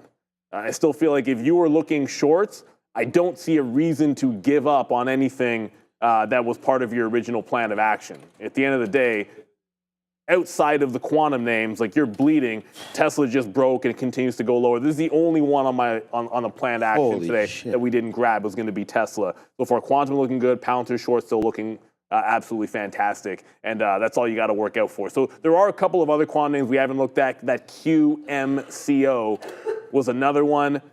It's coming back, but just like all of the other quantum names, this is where you got to be. Back into VWAP if you like it, great. I think this one's the riskier. Least amount of liquidity in QMCO relative to your Qubits, your D-Wave, and your Rigetti. Let's go to Adara because it's time for happening now. It is time for happening now, and the theme of this basically happening now session is just going to be a lot of things are very weak. Unless you're a small cap, in which case probably having a pretty great session so far. We have the NASDAQ here down 1 1/3%, S&P 500 faring slightly better, down about almost 1% here, but the Q is definitely down by more than 1%. To start off this trading day and end off what's been a pretty interesting holiday shortened week. We have Bitcoin, of course, on watch as well. It was very tempting to make this entire happening now segment small caps because those ones really have been on the move. We'll take a look at some of these other names. Meta was just mentioned here. META looks like a bit of a technical breakdown like we're seeing with some of these other names as well, with Tesla struggling with the 450. No news on META I could find, but we broke below 600 basically right at the open as of right now, trying to hold on to 590s. Then we have TSM, Taiwan Semi, actually with seemingly a positive catalyst this morning. Now at day's lows, down about 1%. Financial Times reporting that they're actually expanding with 5 new factories in Shenzhen, and they're actually going to be opening these a little bit earlier than potentially expected when it comes to starting construction. Boeing as well, pretty rangy this morning, but we have this report that some of these engineers are having shorter and shorter tenures at the company. So BA on watch too. Right now, though, just breaking below that $180 level for Boeing. Make sure to like and subscribe if you're enjoying the content. Back to you. Thank you very much, Adara. And I just saw in the chat, someone was asking me, was the big R, maybe the big reversal is what you're looking at here, the big R. Where would you have looked to get out of Tesla? So yeah, I was looking over under at the 450 level. But here's where I think the support lies in the chart, whether it bounces there. I mean, there isn't a green candle on Tesla all morning. But you do have this resistance at 434. It was a nice accumulation level a few days back, and then you had a nice bounce off this. So that's where I'd be looking, 435, 434. Like everything else here, you're just making fresh low after fresh low after fresh low. Palantir right back into the low of the day, so it's back into that 79 again. If Palantir loses this 70, it's like 78.80. I still think we're headed right back into 78 even. So prior support is what we're looking for here on PLTR. I'm just going to park the bid down there at target. And if we can get it, fantastic. Well, can we look? Sam asking if we can look at treasuries. TLT. Yeah, TLT looking pretty strong. It actually has a chance to go green in here. Not a lot of crazy movement in here, but if you're watching TLT, obvious double top that you can watch out. So be careful with that. But we've got to watch out for the bleed, everybody. You know, looking for the short. We're back at the low of the day. If we double bottom, I would look to cover here. We got the same short as we got before, but if we make a double bottom, I do want to be able to respect it here. Most things have broken their lows that I'm looking at, and Palantir is still holding the same low, 78.8. All right, everybody. It's been the day that we thought it could possibly be, and yeah, the 2 shorts that we still have, and they're pretty good, man. I mean, we just covered this at some more at 88 right there. And then I just tweeted this out. Definitely the most money made this week for me on any given stock is right here with AMD. I mean, this name is now $3 like $3 in the money off a posted level on, like, for me, what was pretty full position up there. So, yeah, we're doing pretty good. We're doing good enough to bring back a segment, so let's go. It's fruit salad time. So we just caught some fruit salad today, and today's fruit salad brought to you by melons. We have some cantaloupe and some honeydew melon. Oh my, this is just getting extended right now, guys. Big time. I have to take another piece out, don't I? Down here at 70. I mean, $3. We are now $2 in the money on Rigetti, which, by the way, we have that 5% left of Rigetti right now, 5%. So still a good amount there. We got it about half right here, about half right here. So still a huge trade there on Rigetti. That's $2. There's $1.50 on Micron, so that's $3.50, plus another $3 on AMD. So over $6 now in the money. Adair, what do you got for us? The whole market's pretty weak, but I do want to mention PayPal here, PYPL. We got a little bit of a volume spike on that second most recent 3-minute candle here. Now, the whole market's weak. There's not a ton of volume on this, about 600,000 shares, but PayPal has been on watch since the weekend. There is some videos going around here basically exposing Honey, which is owned here or a subsidiary of PayPal, and how they do their YouTube links for affiliates, basically accusing Honey of being a scam. So that's continuing to circulate on social media. Just be aware here, PYPL, with regards to this alleged scam being run by their company, Honey. Guys, back to you. Okay, Yeah, I've used Honey before, so it sounds like it's fine. Other than, yeah, they're going to figure out what's going on with those affiliate links going through right there. Wow, man, Mom Spaghetti coming way back in. Right now goes Rigetti down into $17, but we ain't got no problem because Rigetti, again, will be, again, one of the top stocks here today as we have 5% left of Rigetti coming back into $17. Let's try it again in and around now. This is a decent spot to think about getting reloaded, so we'll do that right there on it. That's hilarious. Look what we just did right there on Rigetti. Like, we just went long down there at 1680, 1690 again, sorry. And there it pops up again. Wow, Neil, this is how you know you were just on one there. There it is. Look at that Rigetti on the buyback right there for RGTI. Oh, boy. Good trading happening here today. It just continues, man. We had great trading yesterday. Possibly, I mean, for me, definitely better trading today. Well, yesterday was actually pretty good, but definitely a good movement today back there to the upside.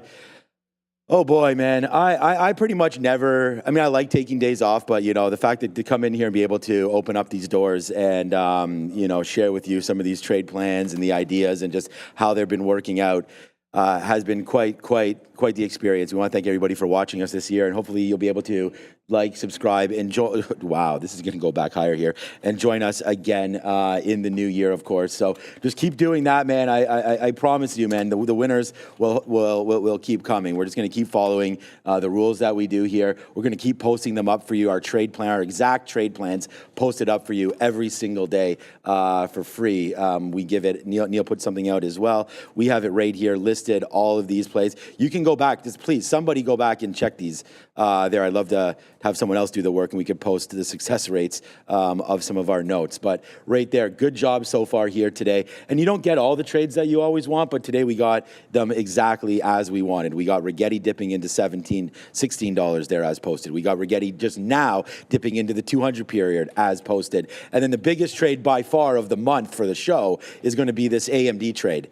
P&L wise here. Monster trade, upside all the way back down to the downside now. So just creating some nice moves here for advanced micro devices right now, making that move back in. So over $3 in the money here. And we've already covered some down here at 122.50. So those of you are asking, like, where exactly is this guy going to cover? I mean, we're short right here. So boom, to the downside. We've been covering. So we have about 15 to 20% left. The ultimate low would be in and around this 121.60, 122 basic area. So we're getting pretty close to that right now. 122.50 was where we'd gotten some out. So pretty happy with the performance so far here for us on the day. And we'll just continue to see if we can't make, again, a lower low here in AMD, looking for that 122.50 again, and then the ultimate out in and around that 122 flat. So far so good there. Micron, maybe we'll get out of a little bit more. I mean, that Rigetti, by the way, like if Obi was here, he'd be like, Sean, oh boy, to that one. But that's another, we just put that on. So we made $3 the first time, Neil, and then another $1 again. So that's $4 in total on Rigetti when it only moved $3. So we made $4 going long twice on this monster of a name there, Rigetti. So yeah, man, so far so good there. 3 for 3, and like I said, a pretty big day. Mom spaghetti again. Yeah, I know. Yesterday we were long 11.50 on this name. I remember that stock at. Oh.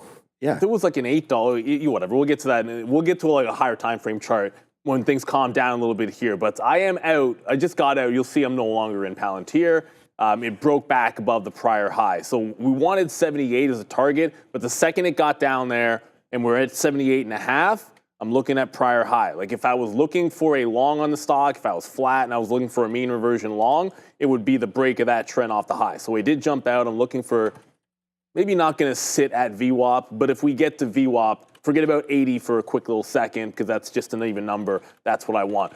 By the way, for everyone, that Mara, if you're looking at crypto, 95 actually, we're back above 95, 95.6. Mara did make the flat bottom break. So flat bottom break, and now it's in a bit of a consolidation underneath that flat bottom. So I'm into that short, but it wasn't on the break. It kind of came to it after it made the break as we were trading in a couple of other things at the time. If we get back above 19, this higher low is 19.06. I'll jump out of the trade at that 19.06. I also will keep an eye out. If Bitcoin just starts going crazy and I have a chance to get out at a better price, that's perfectly reasonable as well. For myself, just quickly going to show you QBTS. There's your dip. It just tried to hold on to VWAP, but it's a breakout trade. So when it reversed, I'm out when it came back underneath break even, and now you're getting a bit of a trend back into the downside. So I'm not, like I haven't seen it set up any kind of reload for myself, and if it did, I think you have to wait now, unless it holds VWAP miraculously here, down around that $10 level where you had the support coming before. Tesla just lost a bid again. Oh, man. Yeah, Tesla's really starting to bleed. All right, so, I mean, Mara, every quarter at $0.50 is going to be a level on Mara to be able to get out if we're shorting in front of 19 even. But Tesla is on a runaway freight train into this downside, and it's not like it's alone. I mean, the NASDAQ is crumbling. NVIDIA is down 3% here. I mean, Meta is down 2% as well. So I do want to find that reload on Palantir. I let it try to bounce. It's right back in on those lows. So new positions, Mara, but jumping back into Palantir, which still has about 50 to 60 cents to get down to our absolute target after 81 broke and 80 broke and 79 broke. 78 was that level of support that we're looking for. But this market's looking pretty nasty down here. Unfortunately, not every day is going to be green in the market. That's why you got to have some shorts.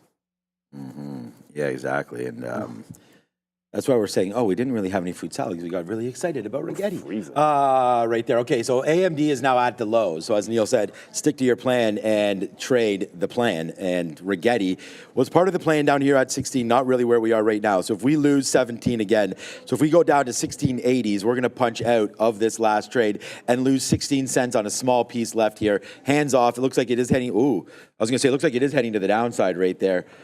I don't know. Are we going to pop one more time? Let's get something out okay, there we go. Okay, there it is. All right. Well, let's just ring the register right there in the 30s, or 25s there on Rigetti. Okay.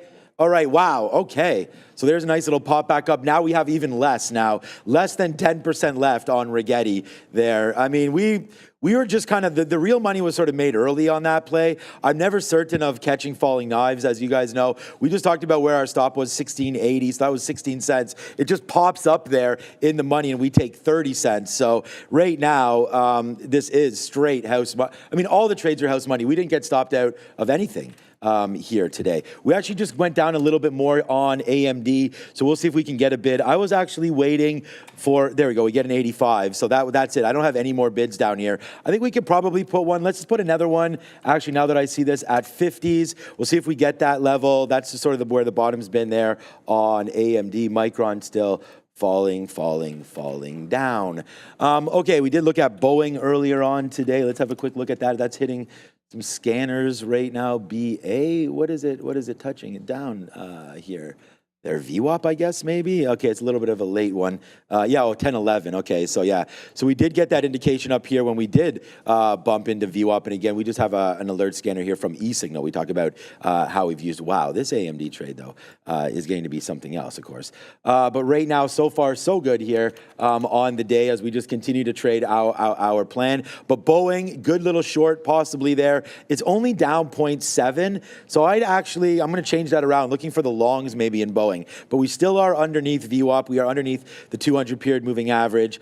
I'm trying to keep my eye actually on AMD here. So if you always see me a little bit distracted, because we're still bouncing around these lows. We have the short of all shorts there. So we're really happy with it. But yeah, it is bouncing around, and I don't want to throw, and again, we have about 15% left. So, we've done really well to get out here at the bottom, and I think we've done really well not covering here in the mid-20s.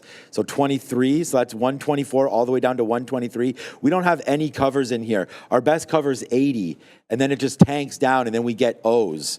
So it's like we did real well sort of holding this, and this is what has changed. And I saw Adam DeLuz there in the chat. You mentioned Mr. Westermeyer came to visit. I mean, Adam as well. And just telling me, hold on to some of these plays because most of them seem to be working out.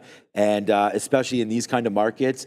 And I was not expecting, a huge move today, for sure. Not like this. We got one yesterday just randomly, and then it would float and float. But this is like you said there, not like this. Like this is the knife is cutting deep today. No, we just got stopped out of Rigetti, by the way. Yeah, we got a super chat, and I'm shocked. Kyle, it took you a little bit longer. I thought you'd been celebrating a little bit earlier, Kyle Burdett. Hide your kids, hide your wife. The sellers be here. Thank you for the super chat, Kyle. No, they are en masse. There's no question about it. You've got the gates of hell left, right, and center.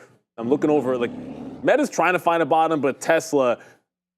There's a 0% chance I even considered the 420 level tier today on Tesla.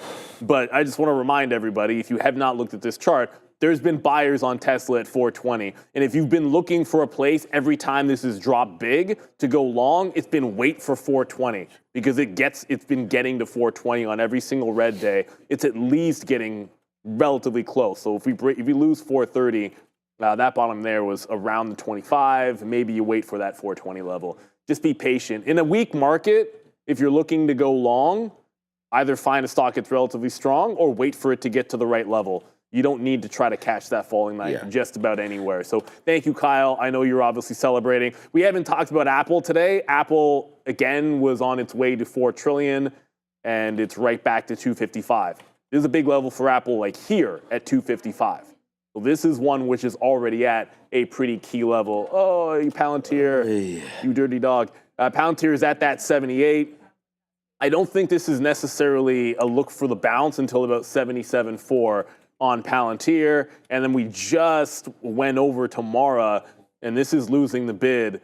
But Bitcoin's only at 95,000. If Bitcoin loses 95,000, I think this one could accelerate. And I did want to have a quick, for everyone out there, I know there's a lot of other stocks moving. This is what you already see what AMD is doing, right, with Sean. I just wanted to quickly show it. NVIDIA is down 3.5, and its support last time it bounced in this area was closer to the 133 level. So it's still got a little bit of room to run to the downside. And Meta's at 590. Everything is bleeding at this particular moment. You guys let me know what's strong out here. I see rest in peace this. I see rest in peace that. There's not a heck of a lot of strength. I'm glad Boeing is holding up pretty nicely, though. Good for them, but it's also red on the day and barely holding up. It's going to sound like a broken record, but we're $5 in the money on the only two short ideas that we had written down here. Not only that, Rigetti is also a banger of a trade. So we go 1, 2, 3, and then don't even look at Reddit. So banger, banger, banger, banger, banger, Reddit. So we'll definitely have a look here on Reddit. So ABP halted there. Is that what I just heard? ABP? Down halt. Is that what is that? Is that Atlantic Coastal? Oh yeah, there it is. Okay, so all right, a name that not too familiar with, but there it is on the down halt right now. A bunch of halts there throughout today. Looks like it had quite a long halt period maybe there, and then it opened back up. So we'll wait to see what happens here with ABP halting one more time. Okay, well, there it is, man. We do have Trade the Pool. So we do want to mention Trade the Pool one more time. The Christmas Trade the Pool has the ultimate gift for traders today. Buy an 80K, 160K, or 260K buying power evaluation, and you will get a free 20K buying power. Yes, that is free evaluation, 100%. But that's not all. Both plans have 7 extra days to hit your targets. That's more time to trade the opportunities that exist. This exclusive offer ends on January 1st. It's the perfect way to kickstart your trading journey into the new year. With these markets moving around, make sure you scan the QR code today and use the link in description to grab that offer. And there it is right there. The 20, 80, 80, 160K challenge there. An extra 20K in buying power if you scan the QR code there below. Let them know you're from Trader TV Live, and they'll hook you up there at Trade the Pool. We want to thank them for coming through, and Mitch as well, who often will grace us with the presence. But right now, the only presence that we need in the market is more downtrends right now. Thank you, Fabian, for that. As there it goes. It is Trade the Pool. But we're 350 now in the money on this. So like if you're trading at Trade the Pool, congratulations, you graduated already. So that would be really nice right there. And then also on Micron as well. We're up 4% on both of these names right now. Micron and AMD combined to that downside, which is sometimes some of those targets that you may need. All right, so Rigetti. It's giving me those feels again that we could reload this. The only thing is what I've been noticing here, first of all, we are almost at double, we're more than double our day's goal right now, and it's primarily all AMD. I mean, Micron's been a good trade, but we were able to really load up there on AMD. What I wanted to say about Rigetti is what's happened? Position board's down. Oh, position board's down. That's okay. Well, just, yeah, thanks for reminding us there, Fabian, of that, and we'll let them know. The position board right now being worked on. So right now we're not in Rigetti again, but we're in AMD short, 4 to 350 in the money, Micron, $2 in the money short. All right, where we... Oh, covering. What's up, Kyle Burdett? Yeah, I'll talk about AMD in a minute. I just wanted to say that this initial pump here on Rigetti is what we were looking for, and we got it.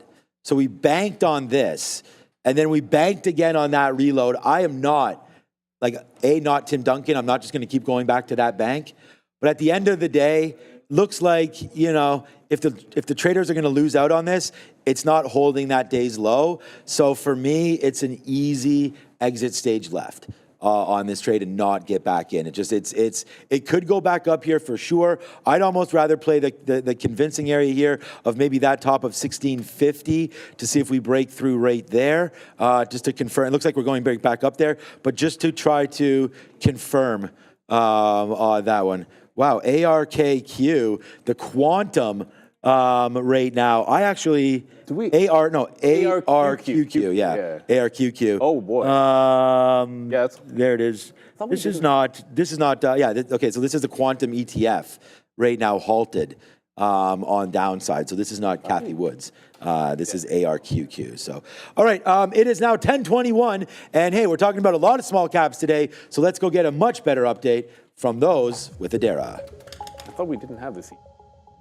We're definitely not going to have every small cap here on this list because there are so many, but we'll start with the IWM, which is giving up basically all of yesterday's gains, down about 1.7% right now for that Russell 2000, actually just breaking through that 222 level. So really rough day for the IWM, even rougher than it is for the S&P 500 and the NASDAQ. Starting out here, we have AILE. This is iLearning Engines.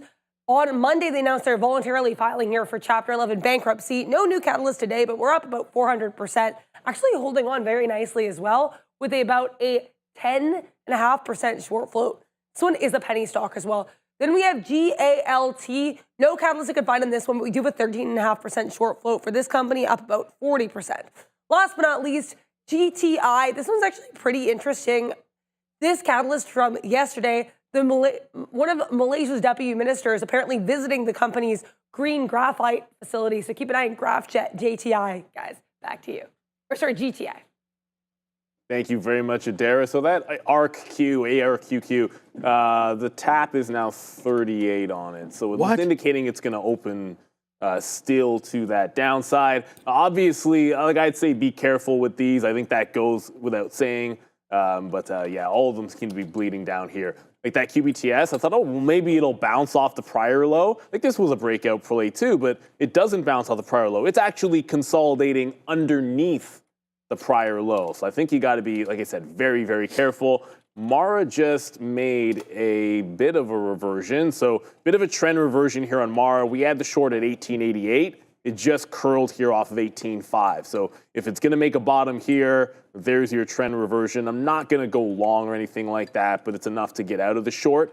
And then Palantir was the other one that we've been shorting this morning. It's trying to get back up to VWAP. So it's reverting its trend just a little. We're trying to revert its trend a little bit here. But every single pop just keeps on getting sold in almost everything we're looking at. And looking for VWAP, you might not be able to get VWAP on anything the way this market is heading in. But we're out of the short on Mara, we're out of the short on Palantir. I don't know if I want to try any bottoms on those on any of those quantum names. I feel like it's almost the other direction on the quantum names that you might want to look here. And part of that is, like if you look at this daily, that's the 15-minute chart, but this is a fail of the high on the daily chart on QBTS. I feel like if you're not going to get that back, this could be one of those healthy breakdown days for people that didn't cover on that long. Day traders, great, but there's probably some swing traders that entered here in a higher time frame. And now underneath 10 looks like a pretty good short on the stock. I got to go pay for some locates because I actually don't think we have them here. Oh, no, we do. QBTS, we do. Okay, so I guess it's free. But looking back into the 10 level, I feel like this turns into a short trade. The market's already weak as far as I'm concerned. And you're going to have these fail some tops. I like these names, quantum names. Candidly, I have to admit, like my wife actually owns shares in this one on D-Wave. But I still think underneath this 10, it's a short. All right. There's no way Rigetti's free. I don't know. I didn't even think about paying for Rigetti. Shares short, but maybe the short's been pretty good. All right. Kyle, thank you again. You've super chatted us lots. And you asked where the bottom might be there on AMD. I've already been covering. We talked about this. I already showed you, like my best cover there is in the 30s on advanced micro devices. I'm taking a little bit more out now in these 80s. We just took another fill there. We took one out as well in the 50s on the way back up. And I mean, all I did, Kyle, was just sort of go back into here and look at this little level right into here. That's 121.50. Some of those wick highs, 122. So I sort of thought that, and we looked at this, when you're trading, I try to keep trading as simple as possible. And I mean, I think you guys can see that here with just 3 trades today. And it's just like, where do you get out? That's the problem. Trading is only difficult in 2 ways. And that is to manage your risk and sort of be brave enough to put on shares for ideas that you believe in. Those are the ways that's the only ways to trade. Like you gotta, once something's working for you, you gotta sort of start to put on some shares.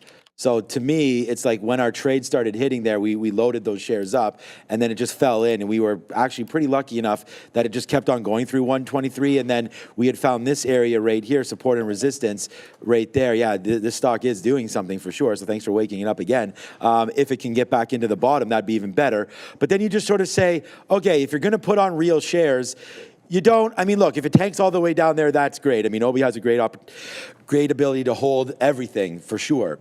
But like that blows up in your face probably more often than not. And we've talked about that. That's why most traders won't be successful. So you got to capture profit when profit is there, because it can turn on you in a dime. And this one just worked out for us. And you want to be able, like I said, man, fortune favors the bold and the brave, and you have to be able to do those things. And if you're not, it's fine, it's great, but that's the kind of move, Kyle, right into these positions. And so why I talk like this is that if you're looking for more right now, that's fine too.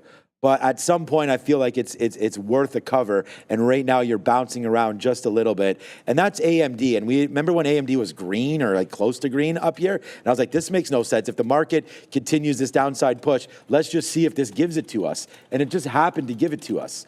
So that was like a sort of the part where we were lucky in that manner, that AMD gave us this move down. So again, just be careful with it. It could easily retrace back upside. I would say if you're going to punch out of this trade, maybe 123.15 or so, sort of where we've gapped down into and held. So I think that area right here, 123.15, 123.20 or something like that, if you have yet to hit that tap button on the trade. So yeah, so far so good here in the market. It's been a very, very profitable day. Probably my most profitable of the month. And who would have thought about that on such a low volume day? Yeah, well, you know what? The volume's actually, it depends on where you look, I guess, right? Like yeah, like there's not very good volume if you look at the futures, maybe relative to what you've seen normally. But if you look at something, like obviously the quantum names are going to be true, but you look at Tesla, like it's pretty steady volume. It's not probably the direction that people want it to be. I grant you that, but it is still very good trading volume with Tesla. Tesla doesn't get down to 420, just obviously everybody just bounced at 426. And if we're going to get a VWAP retracement, I think the more important thing is there was a lot of sellers at 434 the last time, 434, 435 last time we were down here, and then it traded away from that price. We haven't seen it since. So I feel like that's the spot, like right in here, 434, 35, where you'd look to see maybe it finds a little bit more equilibrium. I'm eyeballing Palantir because I do want to get back into this for the short. If we can get to VWAP, great. And then, as I said, I feel like these quantum names have turned into something else here, which it's a failed breakout, at least on QBTS D-Wave here. It's a failed breakout past that 10 level. Now you're seeing it consolidate underneath the prior close. I was thinking you might get into the 980s, but this lower high in here might be worth a join. I mean, even a muted move can get you back down into like 850, 880. So to get something here in front of the 10 level makes a lot of sense, especially if the market continues to bleed. They've been running so far. For this to go green to red, I think a continuation play is a short for some of these quantum names here at Dara.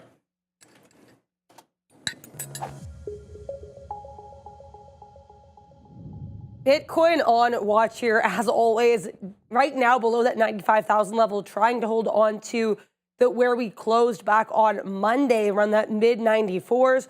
Monday's low, though, was that aforementioned 92,000 level. We talked about this 92,000. That's been huge support. So let's see if Bitcoin's able to hold this level one more time.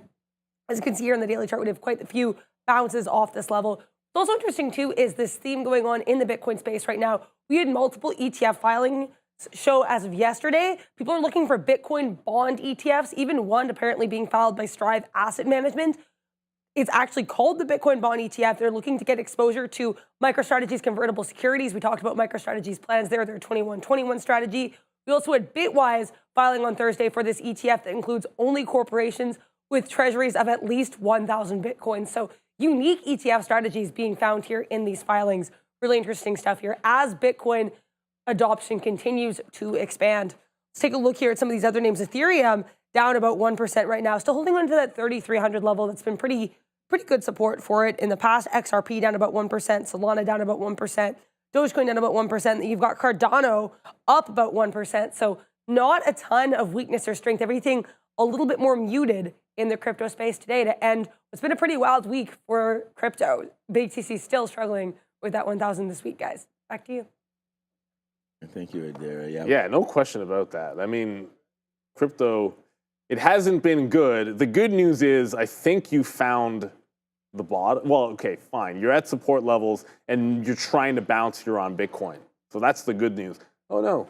And then, oh, yeah, you got me. Connected. What's hilarious, I actually accidentally went to close the ad on TradingView and instead I accidentally opened it. So they got me, whatever that was. I don't know, but you're trying to catch the bottom here on BTC. It's a 15-minute. You're able to bounce 94.5 before, and if you can do it again, great. I got to jump over to MAR in a quick second because if we're going to continue lower, that's the one I want to join. It was just in, oh, look at that. Did I misplace that stop? Yeah, we might have misplaced that stop by 10 cents or so. So wait, like you said, on QBTS, we're in the short, we got the lows, and might have had too tight of a stop there. Let's see if we can get back at that 50 level. I still feel like these ones are a reversal play to the south side. And if it can get back above the prior close, fine. I think it can be a continuation play. So I like the fact that you're at least trending, which is a good sign. But if you don't get back above like $9.90, $10 on this, I think it can play back into these prior highs here on QBTS. So that's what we want to wait for. But if these crypto names continue to go, or crypto in general continues to go, then I want to look for that short. If we lose this bid right now, MAR has been weak. It's down 4%. Obviously, it's always weaker than, or usually weaker than Bitcoin in general. It's holding trend to the downside. So any prior high is generally where I want to look to get in. Palantir still trying to catch some kind of a bid to fade off of. Not yet.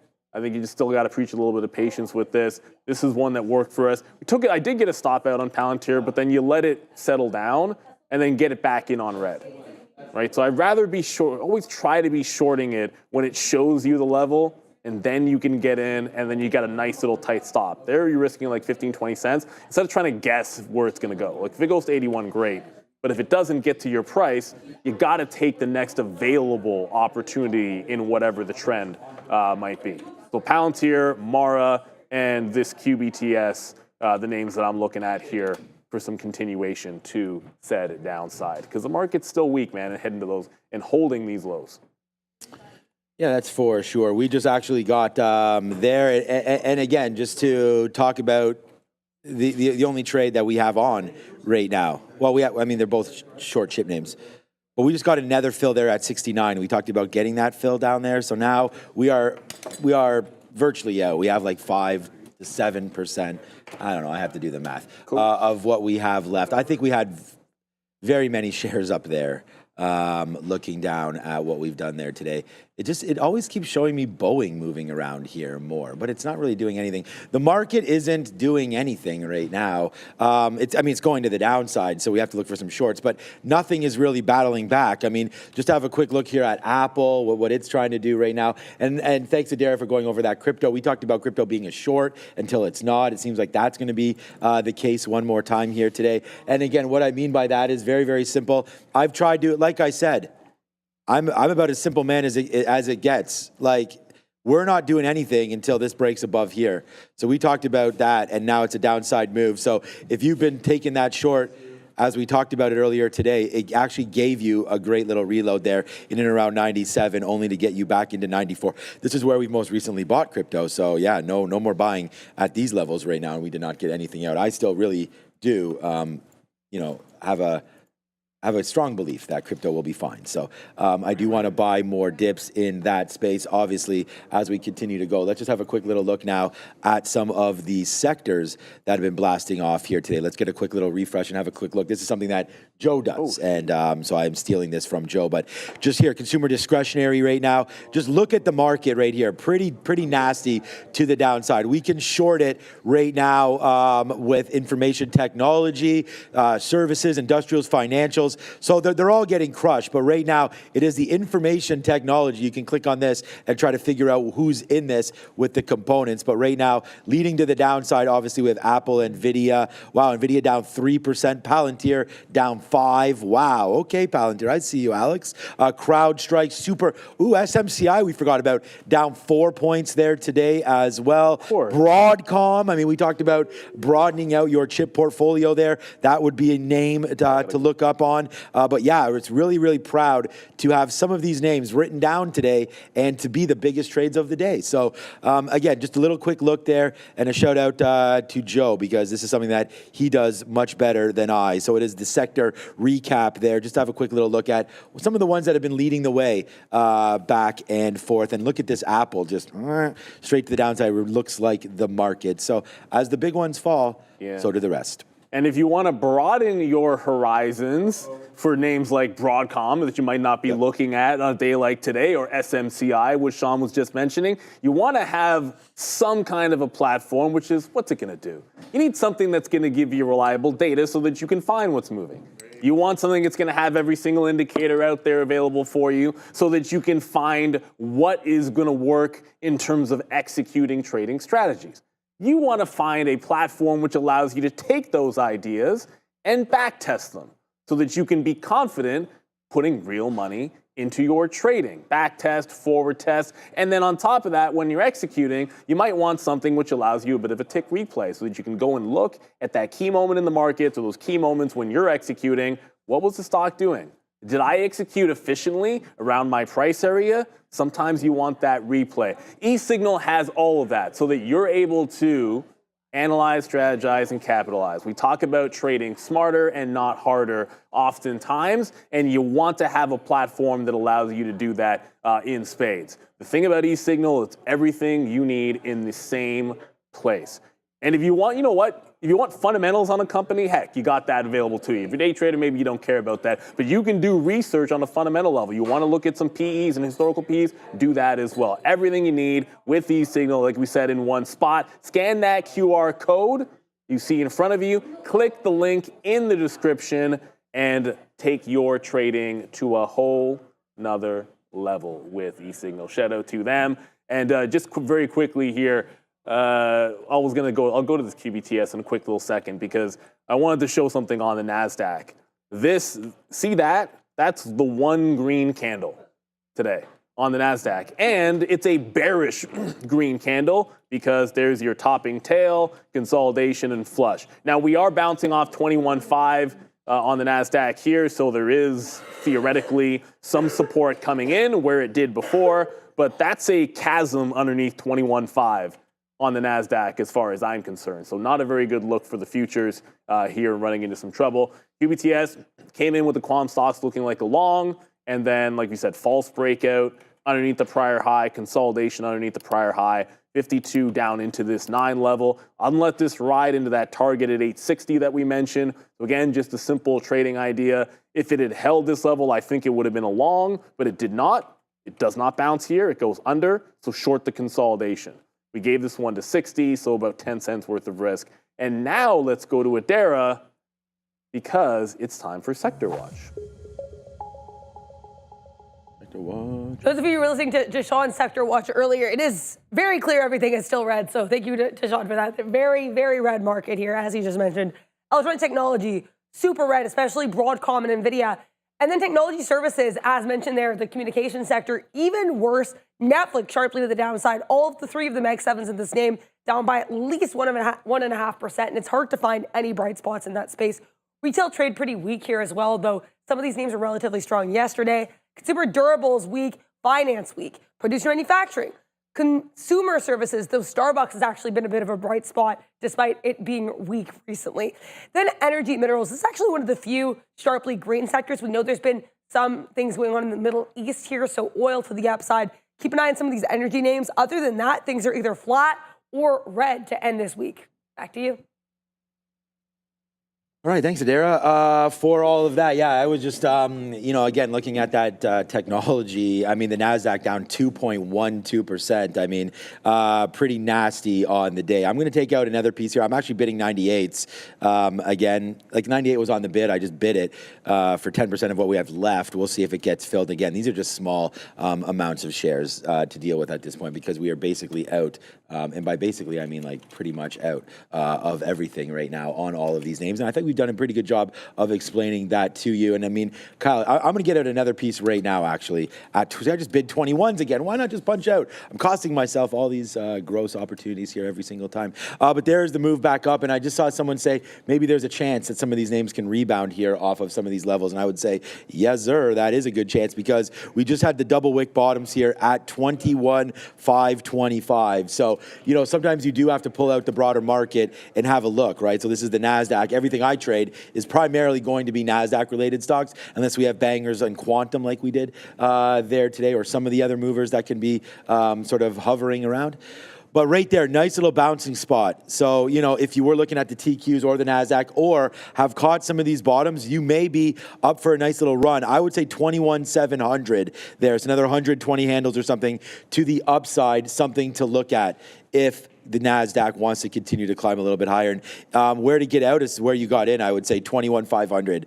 So a break below that, which you're at 21,590 right now. It's like you could easily lose these 90 handles right back in. We will take advantage of that and take out a little bit piece there again at 20s. We just talked about bidding that up. So we do get a 21 fill right there on AMD. And again, we told you that that's where we were putting the order. And someone in the chat said that they really liked the fact that we had sort of planned out our trades today. And you guys followed. And I was someone in there that said they tailed on Rigetti and I think AMD short. So there you go. You're not going to, I mean, look, to be able to sit here and manage, I only had 3 positions. And honestly, like, this was pretty exciting off the open. Just came right in there. We waited for it. We actually talked, if you rewind to 8:45, we talked about this exact play, why we like 16 down into here again. And it was just the fact that I thought we could get into yesterday's sort of closing price, which was 1580, 1590. So yeah, we're going to buy 16s and see if it holds. And then of course, $3 later, it does. And then just that same math. And Neil was talking about QBTS and trying to look for maybe that, you know, move to the downside. And then I saw in the chat, like, you guys were asking, why am I not reloading this right there? And I said why. We got it one time, and for some reason, we picked the bottom there. Like, I can't control, like, I just set it, went over to it, waited for it to sort of slow down a little bit, read the tape a bit, banged that long, and then it just ripped for us. We're able to get out of pretty much everything, and then holding back that last 20% for like a 10-cent hit. We traded this one live, so you pretty much saw me do this. And then there it is to the downside. We'll let Rigetti cook, as my kids like to say, as all kids, I think. And then right there to the upside again, there's our 126, and this is the one that I'm most proud of because this is leading the day. This is up, like I said, 30x. You know, the next best stock.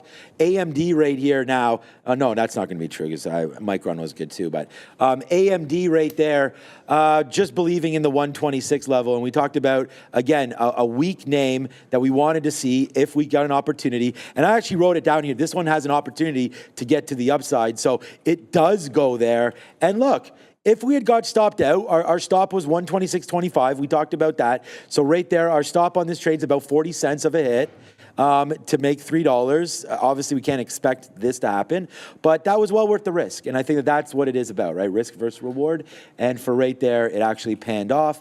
And we're getting out some more here. And look, it started consolidating right now again. So yeah, I don't know. I still want to be short, but I could see, I could see a rally. I could see like a late day kind of rally into the weekend. Yeah, I mean, the NASDAQ's at the level that if it was going to bounce, it's like kind of bouncing at the level you would expect. I at least think on the NASDAQ and the ES. So I think that's a good sign. Yeah, I think that's right. I mean, the shorts have been the winners so far. And even the quantum names, like I said, the quantums just haven't held up on the dip as well as I would have liked. Arthur Lopez, Palantir, NVIDIA, Woodshed.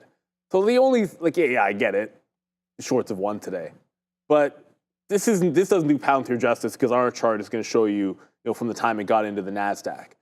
But all you've really done here on Palantir, in particular, is you got to double top all-time highs, but it's still above this prior high. Like, this is still pretty strong on Palantir. If you look, even on a 15-minute chart, if it doesn't lose 77.5, which, again, it's still only 10:45, it's possible it could do this. It's still bull flagging on this 15-minute for a bit of support. It could happen. I think ultimately you're going to get moves like this, and the stronger the stock is, then the more extreme the pullback is going to look. NVIDIA may be a little bit different in that it hasn't really been back toward these highs and close to the 150 level, and it's been it's not bleeding, but it's underneath the 50 period. Looks like it's in a slight downward trend since its all-time high. It's starting to put in a channel, not an AMD channel, but it's starting to put its own channel, which is not what I usually want to see, which is you're getting these distinct lower highs and distinct lower lows on NVIDIA. And when you have this channel, I think you start to respect it. Now, all of a sudden, at this 50 period, NVIDIA just looks like a sell at the 50 period at the top of the channel and wait for it to get to the bottom to buy. Right now, that's about $126. And the further you go out, whenever this happens, the lower the channel gets. It's obviously distinctly different from AMD in that it's a stronger stock, but it's starting to set up in a similar fashion. It's not a heavy downward move, but it's a distinct one here since consolidating off that 150 level. It just cannot seem to break back out, unfortunately. And Anony, Anony? Is that the name here? There you go. Palantir, it's all good until okay, fine. everyone can have their own opinions about like a company and like what they do or where things are headed. And ultimately, chaos is probably good for Palantir stock. As far as I'm concerned, just the charts win. And if it's a strong of an upward trend, healthy pullbacks like this, I think, are absolutely fine. I'm only in QBTS, and Tesla, I still have eyeballs on Tesla for everybody in here. This is the only thing that was on my plan that I didn't trade. And unfortunately, it was at the top. Like, we traded all four of these names, but Tesla, 465 zone. Did we see 465 today? Heck no. Heck no, you're not seeing any 465. Like, what? Well, I mean, get it. There was no 465 on Tesla. Get it, Neil. Like, you can't short a level that doesn't get to. Like, obviously, if it gets there, you could. But, yeah, so we didn't end up trading Tesla because there was no trade. But now if it's going to trend down, VWAP is kind of that spot. You know, if we can hold on to VWAP south side, I think that's what I would look for. I got to watch out for this QBTS. It did make a fresh low and bounce off at $9. But remember, $9 is a potential support level. So if we break back above 960, we should be happy that we're able to eke this move from 950 into 910 because that's the range. No follow through. I'm out if it breaks back above 60 because I wouldn't hold this all the way to VWAP. I think that would be a great sign of a bottom for the quantum names if it's able to do so. So no reload for me on QBTS. We'll just have to look somewhere else. What's up, Ozan? There he is. He wants to us. There we go. Hit the cow for you, Ozan. He says, Sean Katina, make Tesla moon. Oh, there it is. Hey, what's up, Daniel? All right, all right. Oh, my God. Oh, my God. You got MU as well, eh, my guy? That's a good trade there, Daniel. And again, you're cashed out of 8. I cashed out 80% on it. Yeah, great. That Micron trade, still $1 in the money. We still like the trade for sure. Okay, here goes Mom Spaghetti. This is that level right now that I would take long. I only got 10 minutes left on the show. We could still take it. It doesn't matter. I got to go see my barber. Shout out to Halim. What's up, Halim? I didn't get to see him before the holidays, so just didn't work out. So I'm going to go there today, give this guy a little gift here, and get that all figured out. But that's a good little break right there, 1650. We did talk about it. I've posted this break there, 1650 right there. Nice move. If you have it, it's only 30 cents right now. It's not like it's a huge trade or anything, but maybe it does sing now back up to VWAP. I'd watch out for that VWAP trade up to 17. Watch out to see if he can break a little bit there on Rigetti. But that was, again, some consolidation. That's exactly what you like to see. And then the break of the consolidation northbound. So there it goes. And there's that Micron trade, Daniel, that you were talking about. I mean, smooth trade on Micron. I don't... Not only did we like that level, this is where it comes where you got to have, and this is part of it. It's that spidey sense, and it's the experience, and it's the fact that, like, Micron, again, the number 3 idea on here was AMD, that number 1, then Rigetti, then Micron. And sometimes it works, but we wrote down 90 for Micron. But again, like, dancing around a little bit and then giving us some shares. We don't have our full position, but giving us some shares to start with there at the 200 period and then just letting it drop off from there gives us, and because we don't have too many shares, I don't have as many outs because I'm not like, oh my God, this is like a monster trade. We let it breathe to become to that monster. You know, so it's like, you know, you give your kid too much candy, just becomes that monster. So we just let Micron just fill itself up right here all the way to the downside, and then it gets sugar explosion, and now it's trying to get back upside right now. And then as opposed to, and this is why AMD, and we talk about share sizing all the time, this is that same spidey sense where we wrote down 125.50 to 126. Well, we started a little bit earlier than that. Here's some at 125, 125.20. Why? Because of the market. The market started spitting early to the downside. So I was like, hey, if you're going to give it to us now. So they gave it to us up to that 126. Christmas came late this year in the Katina household, and boom, right down there to the downside, paying for all those Boxing Day ideas from yesterday, whereby I picked up 2 pairs, Sharif, of Lululemon pants. I'm wearing some now, on Boxing Day deals. So they're just that comfortable that we picked up more on that. Even on sale, they're $100, which is ridiculous. But you know, I plan on wearing the same pair of pants for the next couple weeks, so every day. So if there is some sort of a smell around here, it's, you know, we'll get that figured out. But there goes Tesla. Apparently, as long as you give warning, right? Yeah, you know. Yeah, I mean, I'm literally announcing it right now. So there's 7,000 people watching. I don't go shopping, my guy. Yeah. What's crazy? It's crazy that people like. Shrew's talking about the outlet stores. I know, but out in Milton, like if there was some outlets, dude, people were parking their cars like kilometers away and then walking, and the OPP the police had to like, you know, try to like cordon off. Why are people going out, man? It's crazy to me that like you could stay in, get all of the same deals.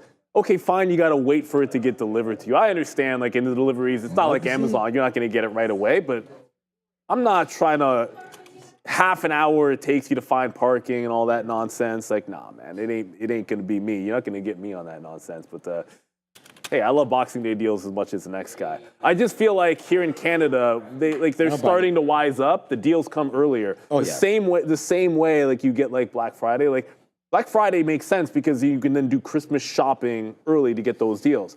The fact that we have our whole big sale day thing after Christmas is utter nonsense. Everyone now just piggybacks off of Black Friday anyways, which is what you should do. Just a couple. CS, I like this, a reference. You're not going to fall for the banana in the tailpipe. Nope. And you never should. Shout out to Eddie Murphy and shout out to one of the funniest movies ever made, Beverly Hills Cop. Absolute classic.